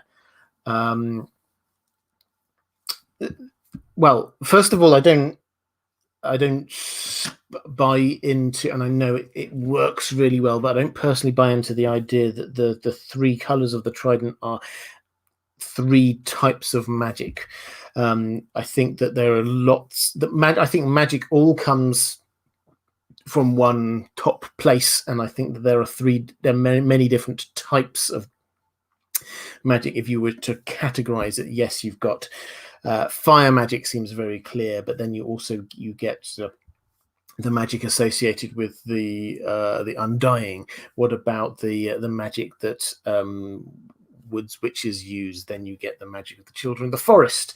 Then you get there do appear to be bits of magic associated with the Roinar, and is this exactly the same as what's going on with the drowned god? Because they seem to be very different. So for me, there does seem to be a lot of different types of magic going on, so it doesn't naturally fit into that 3 things there. In terms of whether the neck will be totally shattered for the next long night. It's a nice idea. It would be quite a long game from George R.R. Martin. He's very capable of it, but to introduce foreshadowing for the neck being shattered and cast and broken completely to prevent the advance of the others on the south, in the same way that the Hammer of the Waters prevented the movement of humans north, that would be a very long game of foreshadowing. But personally, I think not. I don't think the Children of the Forest have got that. They seem very weakened now. I don't think they've got the power to do that kind of thing anymore. So I don't personally think that's what's likely to be happening. In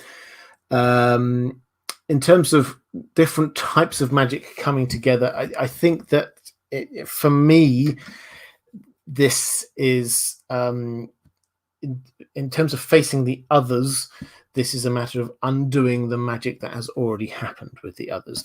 We have to, I think, always take a step back as well and think this isn't just a story about how do we defeat the others. This is a story about 2 threats to humanity, ice and fire, and how are they both going to be countered, because they both do have to be countered. Ice will, and also fire. So it's not just a matter of all the goody bits of magic coming together to defeat the others and then hooray, that's the end of it. It's just how do we deal with both of these, which is a slightly roundabouty way of saying I love this idea that the Hammer of the Waters in some way is going to happen again on this long night. I would be blown away by it. I don't think at the moment the evidence stacks up. Well, let's see what happens in the Winds of Winter, because it won't happen in the Winds of Winter. But if we do get some sort of foreshadowing there, then that would be really quite epic. Question, I think so. Kelly Johnson saying, did wargs turn the table on the Valyrian freehold dragons north of the wall when the fires were seen from miles off? Not entirely sure what that question is. If that's a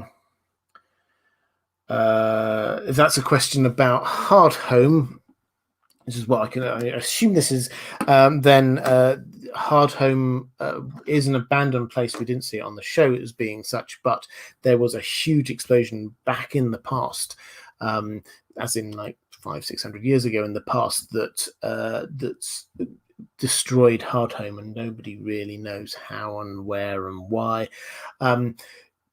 Could it have been the dragons? It's possible. It's one of those mysteries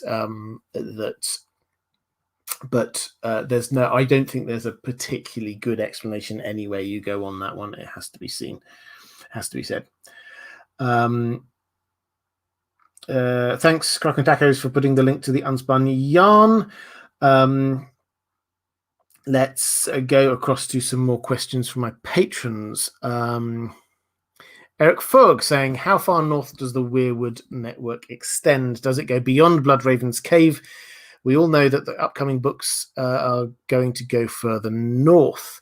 LML believes that Jon and Daenerys will bond while taking the remaining dragons to the Heart of Winter to perform some magical ritual, possibly to cleanse the Weirwoods of the corruption of the others. Your thoughts on that idea? So in terms of, well, the first bit, in terms of how far north does the Weirwood network extend, we do not know is the honest answer. Does it go beyond Bloodraven's cave?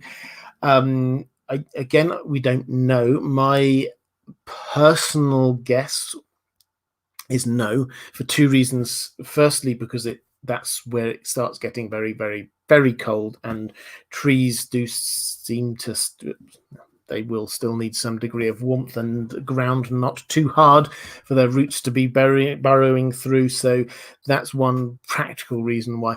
But also, secondly, it kind of makes sense that the Bloodraven's cave is going to be an important thing somehow, and if this is the northern outpost of the Weirwood network, then that makes a huge amount of sense, rather than there's another couple slightly further north. This seems to be where he's gone, because it is an important place.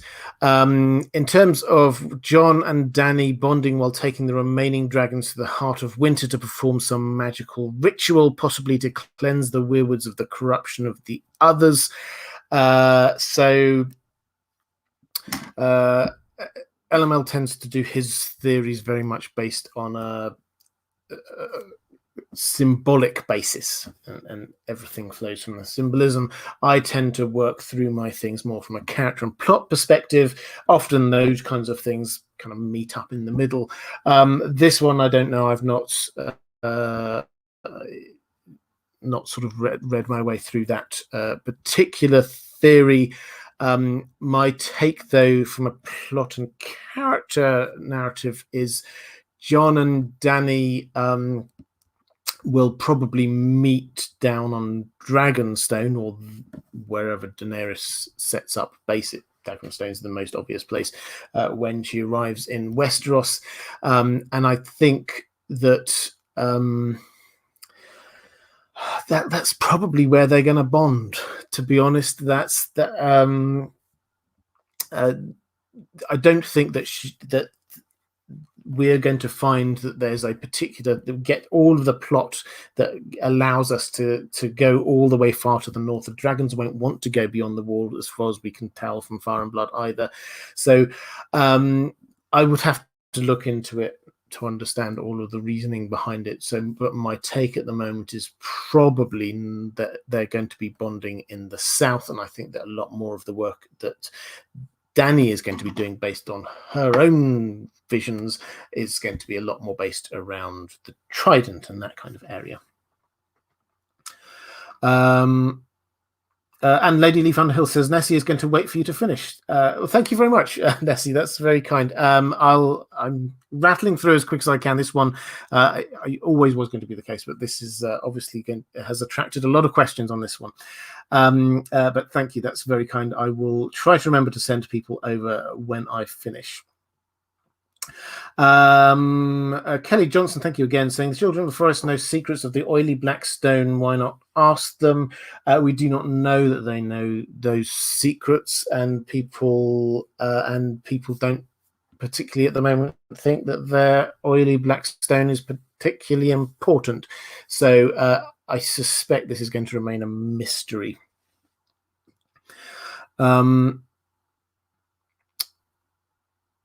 Wolf Wilson, do you think that the old gods of the Weirwoods are aligned, for lack of a better word, with humanity? We see in fiction that nature gods tend to be good, but with the history of the Andals cutting down the Weirwoods and the first men killing off most of the children, can't really imagine why they would support humanity. We also have the old gods taking blood sacrifices, which seems a morally dubious practice. Yeah, that's the phrase I should have used before, morally dubious. I don't think that they are aligned with humanity. I think that the old gods and the Weirwoods are about self-preservation, but also I mean, it's hard to sort of put into words without getting too airy-fairy environmentally about it, but they represent Westeros. The Weirwood trees, they span Westeros, they cover it. The children of the forest are very closely related in with nature itself. So that is what they're trying to preserve. Not just themselves, but their memories, which they have poured into, and their life experiences, which they have poured into the Weirwood trees. So this is, and remember, time is a slightly more elastic concept within George R. Martin's world. The maintaining the Weirwood trees is not just maintaining the Weirwood trees because we like them now. They contain the experiences of Westeros through time. So what they are looking to do is protect and preserve natural Westeros and the experiences of natural Westeros up to that point. Now, does that put them on the same side as humanity? Well, I think they ally with them when humanity can help get rid of what they would see as a greater threat to themselves, which would be the others, but I do not think that they are specifically on the side of humanity. And they are, if anything, using humanity rather than anything else. Eric Fogg saying, if Jojen is Weirwood paste, how do you think his actual death happened? How do you anticipate Mira reacting? So for those who don't know, Weirwood paste, we talk about Bran had to have the sort of the sap of the Weirwoods to awaken his magic, as it were, and that allowed him to do all the sort of the astral traveling through the Weirwoods, seeing out through the Winterfell Weirwood. Now, the sap that he has, we're told that it looks and feels a little bit veiny, for want of a better word, and the hints are there. I would recommend Alt Shift X did an excellent video on this one ages ago, actually. If you want the background to why it might be Jojen, but the implication is that this is perhaps not just Weirwoody paste. This is actually partly Jojen paste. Jojen, as he got nearer and nearer to the end of their journey, he started getting wearier and wearier and more depressed about his fate. He has a vision, I think his old dream, that he obviously takes seriously when he gets there about returning home, and it's not good. Bad things happen if he returns back home. So I think he just gives up. And I think this isn't just like one of the children of the forest sneaks up behind them and hits him on the head, and then they go off and to make joking plays. I think that they talk to him and persuade him that a sacrifice is needed. He will be aware that a sacrifice is needed, and I think that he will volunteer to offer himself up. I suspect that Mira she won't be told exactly, but she will figure it out, and I think that she will be angry, but she will probably also think it's inevitable. Jojen didn't think he was going to be returning, so it's just I think she'll be angry with him more than with the children of the forest. So I think that's more the dynamic, and I think that she will still want to be completely doing their what they set out to do, which is basically looking after Bran. Reflective ranting, airy fairy environmentally. Did I say that? Yes. If so, you should definitely incorporate it in everyday conversation. Question from Sylvester Snow. What role will the old gods and the Weirwood Tree have in saving Theon from being executed by Stannis? Will it be Bran somehow calling out through the tree? Yes, quite possibly. So where we've left Theon is that he is prisoner of Stannis, and Stannis has decided that he has to kill Theon because everybody thinks that Theon killed Bran and Rickon, and he thinks this is how he's going to get the loyalty of the North. And then we get Asher, who says he should be done in front of a weirwood tree. There's some weirwood trees on this island in the middle of a frozen lake. Again, an island. And near where they're camped, so he should. And then the ravens that are around there as well, they're going, the tree.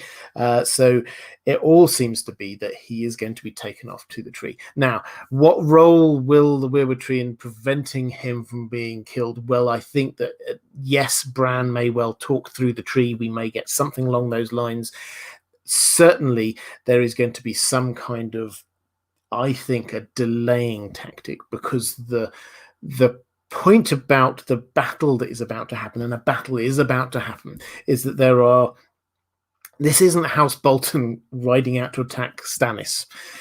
House Bolton, or Roose Bolton, has sent out the Freys and the Manderleys, which is ridiculous, because the Freys or the Manderleys they hate the Freys. They absolutely do, and they are currently playing a very duplicitous game by pretending to be supportive of the Boltons, but actually they are hunting. They've got Davos hunting for Rickon, who they think they can now install as the new Lord of Winterfell. So when Lord Manderley arrives, or when a Manderley representative arrives, then I think the first thing is that they will wipe out the Freys. And then the second thing is that they will say to Stannis, you know what? Rickon's not dead. So this thing you're killing Theon for, he didn't do. And I think that ultimately is going to be what saves Theon. Yes, I'm sure that the going to the Weirwood Tree is going to be important. I think this is Bloodraven trying to manipulate, or possibly Bran trying to manipulate, getting Theon to go there. So the situation is going to be important. But I think that the ultimate thing which saves him is the growing realization that he did not actually do the thing that he's been charged with, and therefore it's not actually going to get what Stannis wanted, which was the loyalty of the North, because why kill somebody for doing something that they didn't do? Donald Peoples, thank you so much for the super chat, saying, since LML was brought up, he said he received confirmation from a Blood Moon extra that the long night started with a meteor shower event. With that, how might a new long night start? Right, I don't know about the context of the Blood Moon extra. There's a lot there we don't know, to be honest. With Blood Moon, Blood Moon was the for those who don't know, that was the original spin-off series that they filmed the pilot and then cancelled. So we don't know what an extra saw. They certainly didn't see a script explaining exactly what was going on and why, and what things were caused or anything like that. So I think that is, although yes, there may well have been storms, a meteor shower, and all the rest of it, they've been told that there is that, and they should look up to it. That the causality is a thing that we don't know there, if that's coming from an extra. But leaving that to one side, how might a new long night start? I think the new long night has started already, is the short answer. The cold and the night is moving south, and it's that it happens when the White Walkers move. That's my personal take. I don't think the long night in and of itself that's not a particular magical thing, but when you see the others move, they bring the storm with them, and they bring the cold with them, and that is what happens. If anything, it is heralded by the red comet that we know about, which heralded the dragons. I think that it also heralded thematically, at the very least, what was going on north of the wall as well. I think that's me caught up on chat questions. Let's go back to questions from my patrons. Mara Lee saying, what is the legend of the Hammer of the Waters? What did the Children of the Forest and the Green Seers hope to gain from this cataclysm? Did the cataclysm have anything to do with the First Men agreeing to the terms of the pact on the Isle of Faces? I think talked about the Hammer of the Waters a couple of times, but I think that the iteration of events seems to me to be very clear, is that the Hammer of Waters happened. It was a success, but it didn't stop the flow of humanity killing the Children of the Forest. So it had the right output, but not the right outcome. Then if there were a second Hammer of the Waters with the neck, then that seems to have been slightly less of a success. And it certainly didn't stop humanity continuing to advance. And so what the creation of the others seems to be their third try at doing something, and then the pact seems to have happened after that. So that seems to be the iteration of events. Lawnduck20 saying, hi Robert, I'm confused. Can you speak to someone through the Weirwoods? Theon hears his name whispered and sees Bran's face in the heart tree at Winterfell, and Ned seems to hear someone speak to him at one point as well. But I thought Bloodraven once told Bran you can't communicate with or change the past. What are your thoughts? Also, what about Great John returning? The Great John is currently a prisoner in the Twins. I think that, yes, we will see him return when the Twins gets taken down, as I think it will be, possibly by Lady Stoneheart. So I think we will see the Great John again. But in terms of can you communicate through the Weirwoods, the answer I think has to be yes. And I think that this is one of those times when Bloodraven is either not telling the complete truth because he doesn't know it, or he is trying to hide something from Bran. He very clearly says, you can't change the past. I've tried to communicate with my loved ones and that didn't work. But the very, very first thing that Bran does after he gets his Weirwood paste thing is he calls out to his father, and his father says, who's there? He clearly, at the very least, communicated in a way that sounded like it was a human. Theon also, again, hears his name. So it seems as if Bran can do this, which implies that perhaps Bran is going to be even more powerful than Bloodraven. So just because Bloodraven says it doesn't mean it's true, is the short answer there. But the other element of this, which we have to remember, is that this is, I think, foreshadowing. When we see something happen in a small way that doesn't affect history, we get told you can't go back and you can't change history, and then Bran immediately goes back and in a very, very teeny tiny way changes history. His father turns around. His father wouldn't have turned around if he hadn't done that. He did change history in a very small way. That is foreshadowing that Bran is going to be able to change history in a bigger way, which is where we get Hodor coming from. That's him going back and changing things around in the past. So it doesn't mean it was a great success. Obviously, I don't think he will intend to do to Hodor what he did do to Hodor, but I think that is just giving us a hint about what Bran can actually do when a little bit later on in the plot. I'm down now to my last 4 or 5 questions. From my patrons, Gel Danil saying, I won't be able to watch live, but I will catch up afterwards. Excellent. And hello to you, catching up afterwards. Anyway, do you think the faces in the trees do have significance beyond the eyes of the Weirwood network? Are they faces of people that really existed? Are they more like people like Bloodraven, who became one with the tree? Yeah, we've covered this a few times.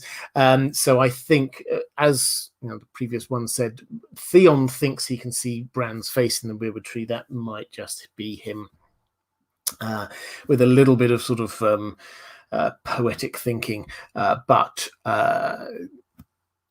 yes, there seems to be a link, but not as strong. Not as strong as perhaps we might think. I don't think it because they are carved faces. They're not perfect human resemblances. They just show expressions and things. Is my personal take. Maester Mansa saying, what do you think is the significance of Bloodraven's cave? It seems risky having the three-eyed crow north of the wall. The other faces seems to be a much more logical spot. Is it just a plot contrivance, a mistrust of humans? Is the three-eyed crow just one of several tree wizards and the others are south of the wall? Or is it special for some reason? Well, I think it's, as I said, I think that one of the reasons this is like the northern outpost. I think that that's probably a very real thing. There's also, it's not a plot contrivance, but Bloodraven, the time that Bloodraven could be drawn into the Weirwood network was not when he was down in King's Landing. It was running the kingdom. It was when he was up at the wall, when the Weirwood trees were close, when the magic of the old gods was there, when people would believe these things a whole lot more. He had a lot more time on his hands to be looking into these kinds of things. So that was the moment at which he could be called, as it were, towards the Weirwood network, and he could bizarrely, as a member of the Night's Watch, nobody's going to check up on you if you head north of the wall. They only check up if you're going south of the wall. You're trying to escape what's going on. Him ranging north of the wall is entirely normal. So this actually makes sense that the Weirwood tree that he gets hooked up to is north of the wall, not anywhere else. And it also has to be a little bit away from civilization, so people don't just stumble upon him. Yes, it might make slightly better strategic sense for this to be at the Isle of Faces, but that wasn't really an option compared to when you think about where he actually was at the time. Mara Lee saying, or asking, does King's Landing have a Godswood? This ties in with this, actually. Does King's Landing have a Godswood, and is the heart tree a Weirwood tree with a face carved into it? It is, so it does have a Godswood, but it's not got a Weirwood tree. It has I think it's an oak tree in the center. Now, this is quite indicative, I think, of how, because King's Landing is new, 300 years old compared to Westeros as a whole. This is a new castle, so they could decide what they did with having a Godswood or not, and they obviously thought this is what they have. This is what castles have in Westeros. We should have a Godswood. But they didn't take the extra step to go, well, actually, the important thing here is having the Weirwood tree. That was just, it's not important. We'll just have a different tree as the center and focus of it, because actually, by this point in most of the South, having a Godswood was like having a nice garden. It's just that's what you called, and that's how you set up a garden within a castle. So that is indicative of how much in the South they just completely, not just gone away from worship of Weirwoods, but completely not thinking that they're important at all. They just completely replaced the idea of a Weirwood in a Godswood and just completely missed the point. So I said this tied in with the previous one because Bloodraven, based in King's Landing, was not near a Weirwood Dream. So that opportunity for him to get hooked up was not there. Smurfies, thank you so much. Very generous super chat saying, how many three-eyed ravens have there been? Has there only been Bloodraven? Who was before him? Has there always been a three-eyed raven? Were they mostly children of the forest or humans? Do we know who was before Bloodraven? So how many? So being the three-eyed crow or three-eyed raven, that is Bloodraven. Effectively, that's him. That's his astral avatar is the way that I tend to view this. In the sort of the world, or the green seeing world, as well as other bits of how magic works, it's all very connected and very similar all the way across A Song of Ice and Fire. But you have a way of presenting yourself, your avatar, that this is how you come across. So Bran, for example, was a winged wolf. This was and a changed down winged wolf. Jojen and Mira were sent to look for this winged wolf. Bran didn't know that that's what he was. He didn't know this at all.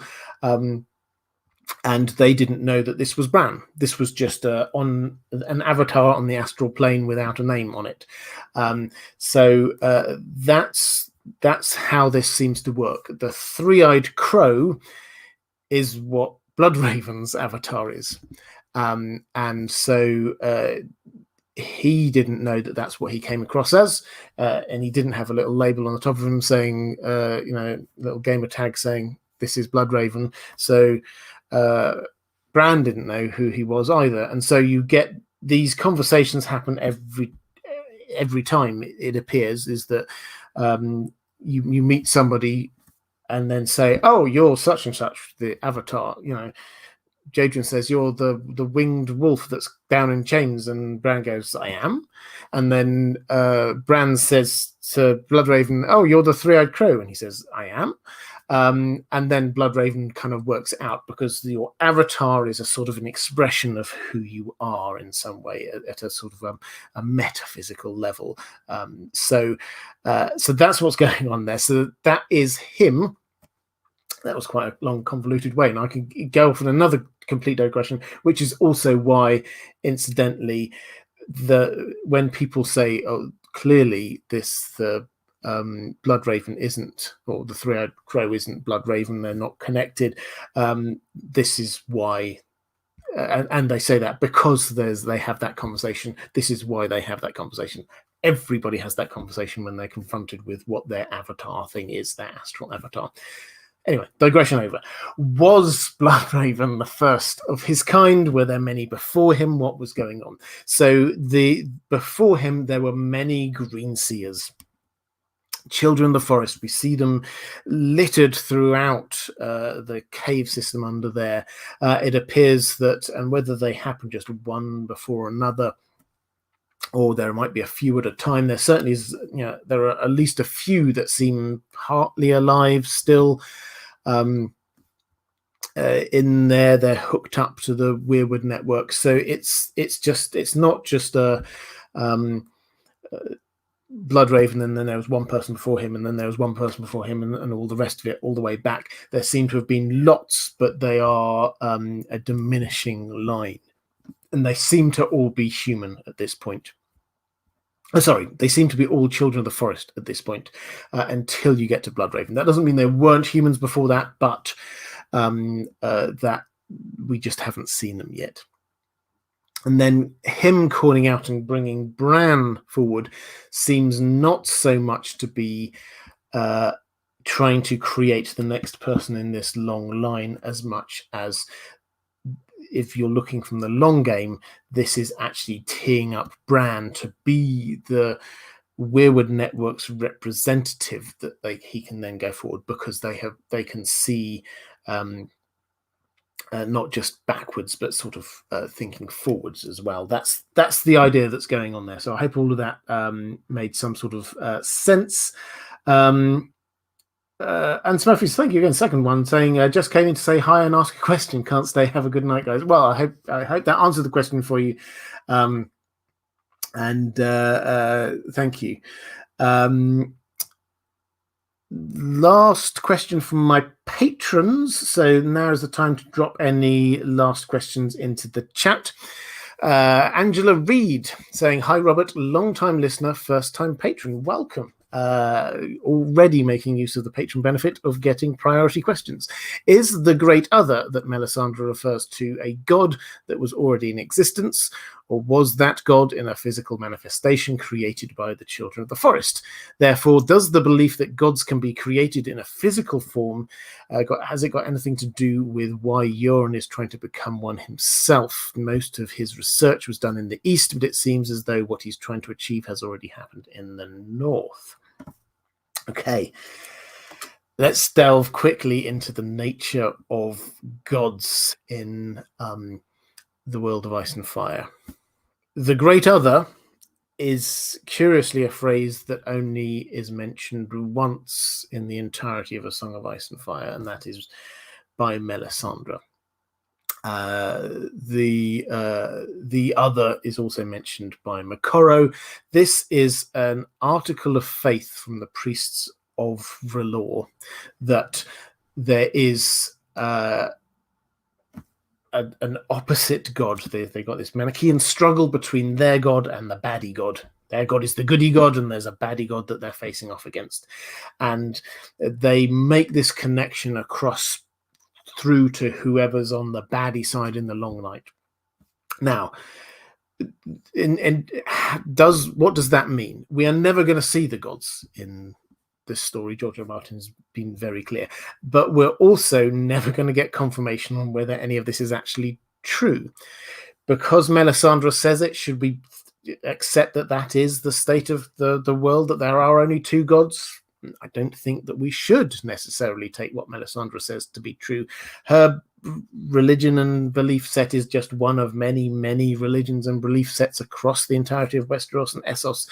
There is, and it's too big a question for just this one, but there is a limited amount of evidence to suggest that she is right and everybody else is absolutely wrong. She clearly thinks that the others have got a god. We've got absolutely no information whatsoever about whether the others consider themselves to have a god. That would be purely speculation. We don't get any information from any of these ancient stories from Westeros that there's a god in charge of the others. That doesn't seem to be. This seems to be an Essozi idea. So, did the Children of the Forest create a god?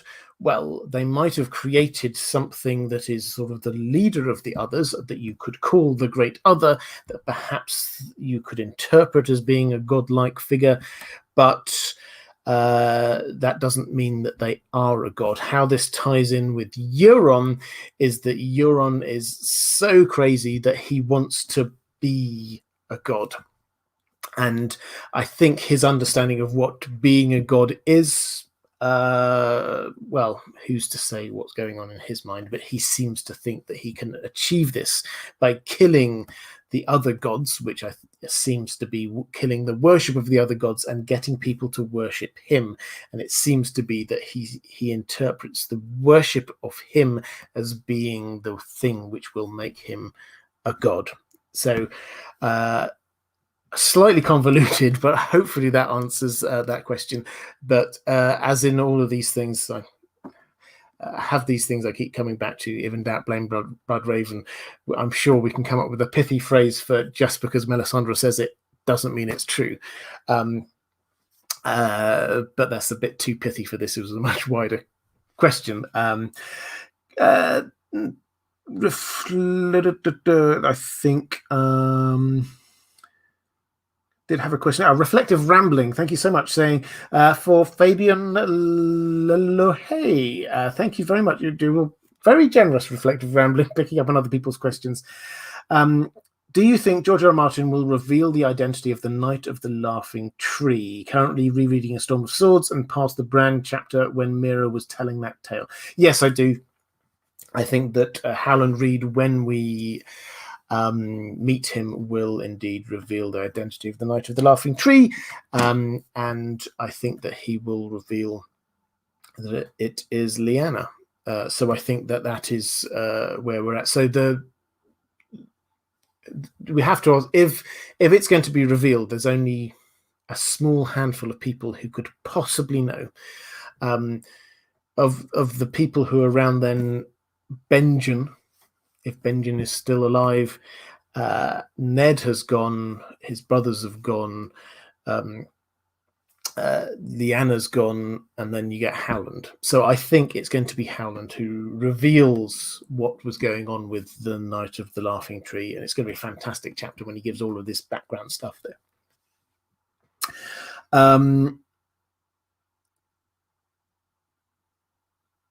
So and also that's quite interesting. I should just say, you were saying rereading about the chapter, and so the Mira and Jojen are incredulous that Bran has not been told all of these stories, because it's and why would they be incredulous? I mean, if this were just a story about some fun japes that their father got up to back in the day, then obviously yes, that would be then it might be quite interesting, but they wouldn't be astonished that Bran didn't know. They would be astonished that Bran didn't know the story of how Rhaegar and Lyanna met, which is basically what the Knight of the Laughing Tree is. Sheely One saying, for Paladin Pony T, thank you again for picking up questions for other people. Do you think the white-haired woman that Bran sees is a servant of the others or a priestess of ice, like how Melisandre is a priestess of fire? I think this is going back in to that first vision, the earliest vision that Bran has, again going through the Weirwood Tree. So this is the one where a Brandon gets sacrificed, and there seems to be a priestess with a sickle who has white hair. Question is, do we think that she is a servant of the others or a priestess of ice, like Melisandre is a priestess of fire? I think that she is somebody who is the closest we will ever get to a priestess of the Weirwood trees. I think that is what was going on there. So you get the Children of the Forest had people like spell singers, the people who did the magic and stuff for them, which involved the sacrifice. I think that she is probably the equivalent of that. I think the white hair is probably a sort of a nod to the white skin kind of thing going on there to sort of make the link across to the Weirwood tree. So that, I think, is what is going on. Not working for the others, I don't think. I think that this is what, if I had to guess, we've got so little information to go on, but if I had to guess, because of the fact that this is where the visions stop, the implication is that this is the start of whatever it is that binds the Starks to Winterfell and that Weirwood tree. And that, I think, is all about the foundation of Winterfell. And I think, therefore, that sacrifice is about connecting the Starks to the Weirwoods and making that sacrifice, or that particular Weirwood, and making a sacrifice there. And that is not the others, because the creation of Winterfell is as a defensive structure against the return of the others, nor is that sort of like a priestess of ice, but this is somebody who is there to do the sacrifice on behalf of the Weirwood tree and the Children of the Forest. I think that's what's going on there. Question from Barus Aurelius. Cheers on still going for 3+ hours. This is not fair on Nessie, who's been holding off on starting a live stream for quite a while now. I will finish off soon though. Cheers on still going for 3+ hours. You are definitely the best content creator in this community and one of the best on YouTube. God bless you. Oh, well, thank you very much. That means a lot. Thank you. I think with that, though, I will start to round this one up. Two things. First of all, I'm afraid, not be here next week. Something's come up, all good things, no problems at all. But unfortunately, I won't be able to do my live stream here at the usual time. But content will keep on coming. I will be back in 2 weeks. If you're disappointed that means that there's not going to be any kind of a spooky Halloweeny content here, then I would humbly try to get you to go over to my other channel, The Well Told Tale, where the Halloween story there is going to be The Legend of Sleepy Hollow. And so if that at all appeals, then the first one of them is going up next Wednesday. I'm going to try and push you off, if you are watching this live, to Nessie's stream in the chat. Then one of my moderators, I'm sure, will drop a link in just a moment. So please all go over there, send her my love and best regards. And if you are watching this later, however, and you are at all interested in watching more of these. Oh, somebody's giving me another super chat. Thank you. That's very, very kind. Just as I was trying to sign off. Justin Curl saying, I agree with the last super chat. Thank you. That's very kind. If you're watching this later and you are wanting to watch some more of these live streams, then there will be a link appearing somewhere around here. If you are wanting to become a patron of this channel, if you'd like to support this channel, if you'd like to get access to any of the things that I do here for my patrons, there's going to be a link appearing somewhere around here in just a moment. Okay, thanks. Fantastic questions coming in this time. I hope you all enjoyed it as much as I did. Take care, everyone, and I'll see you again next time.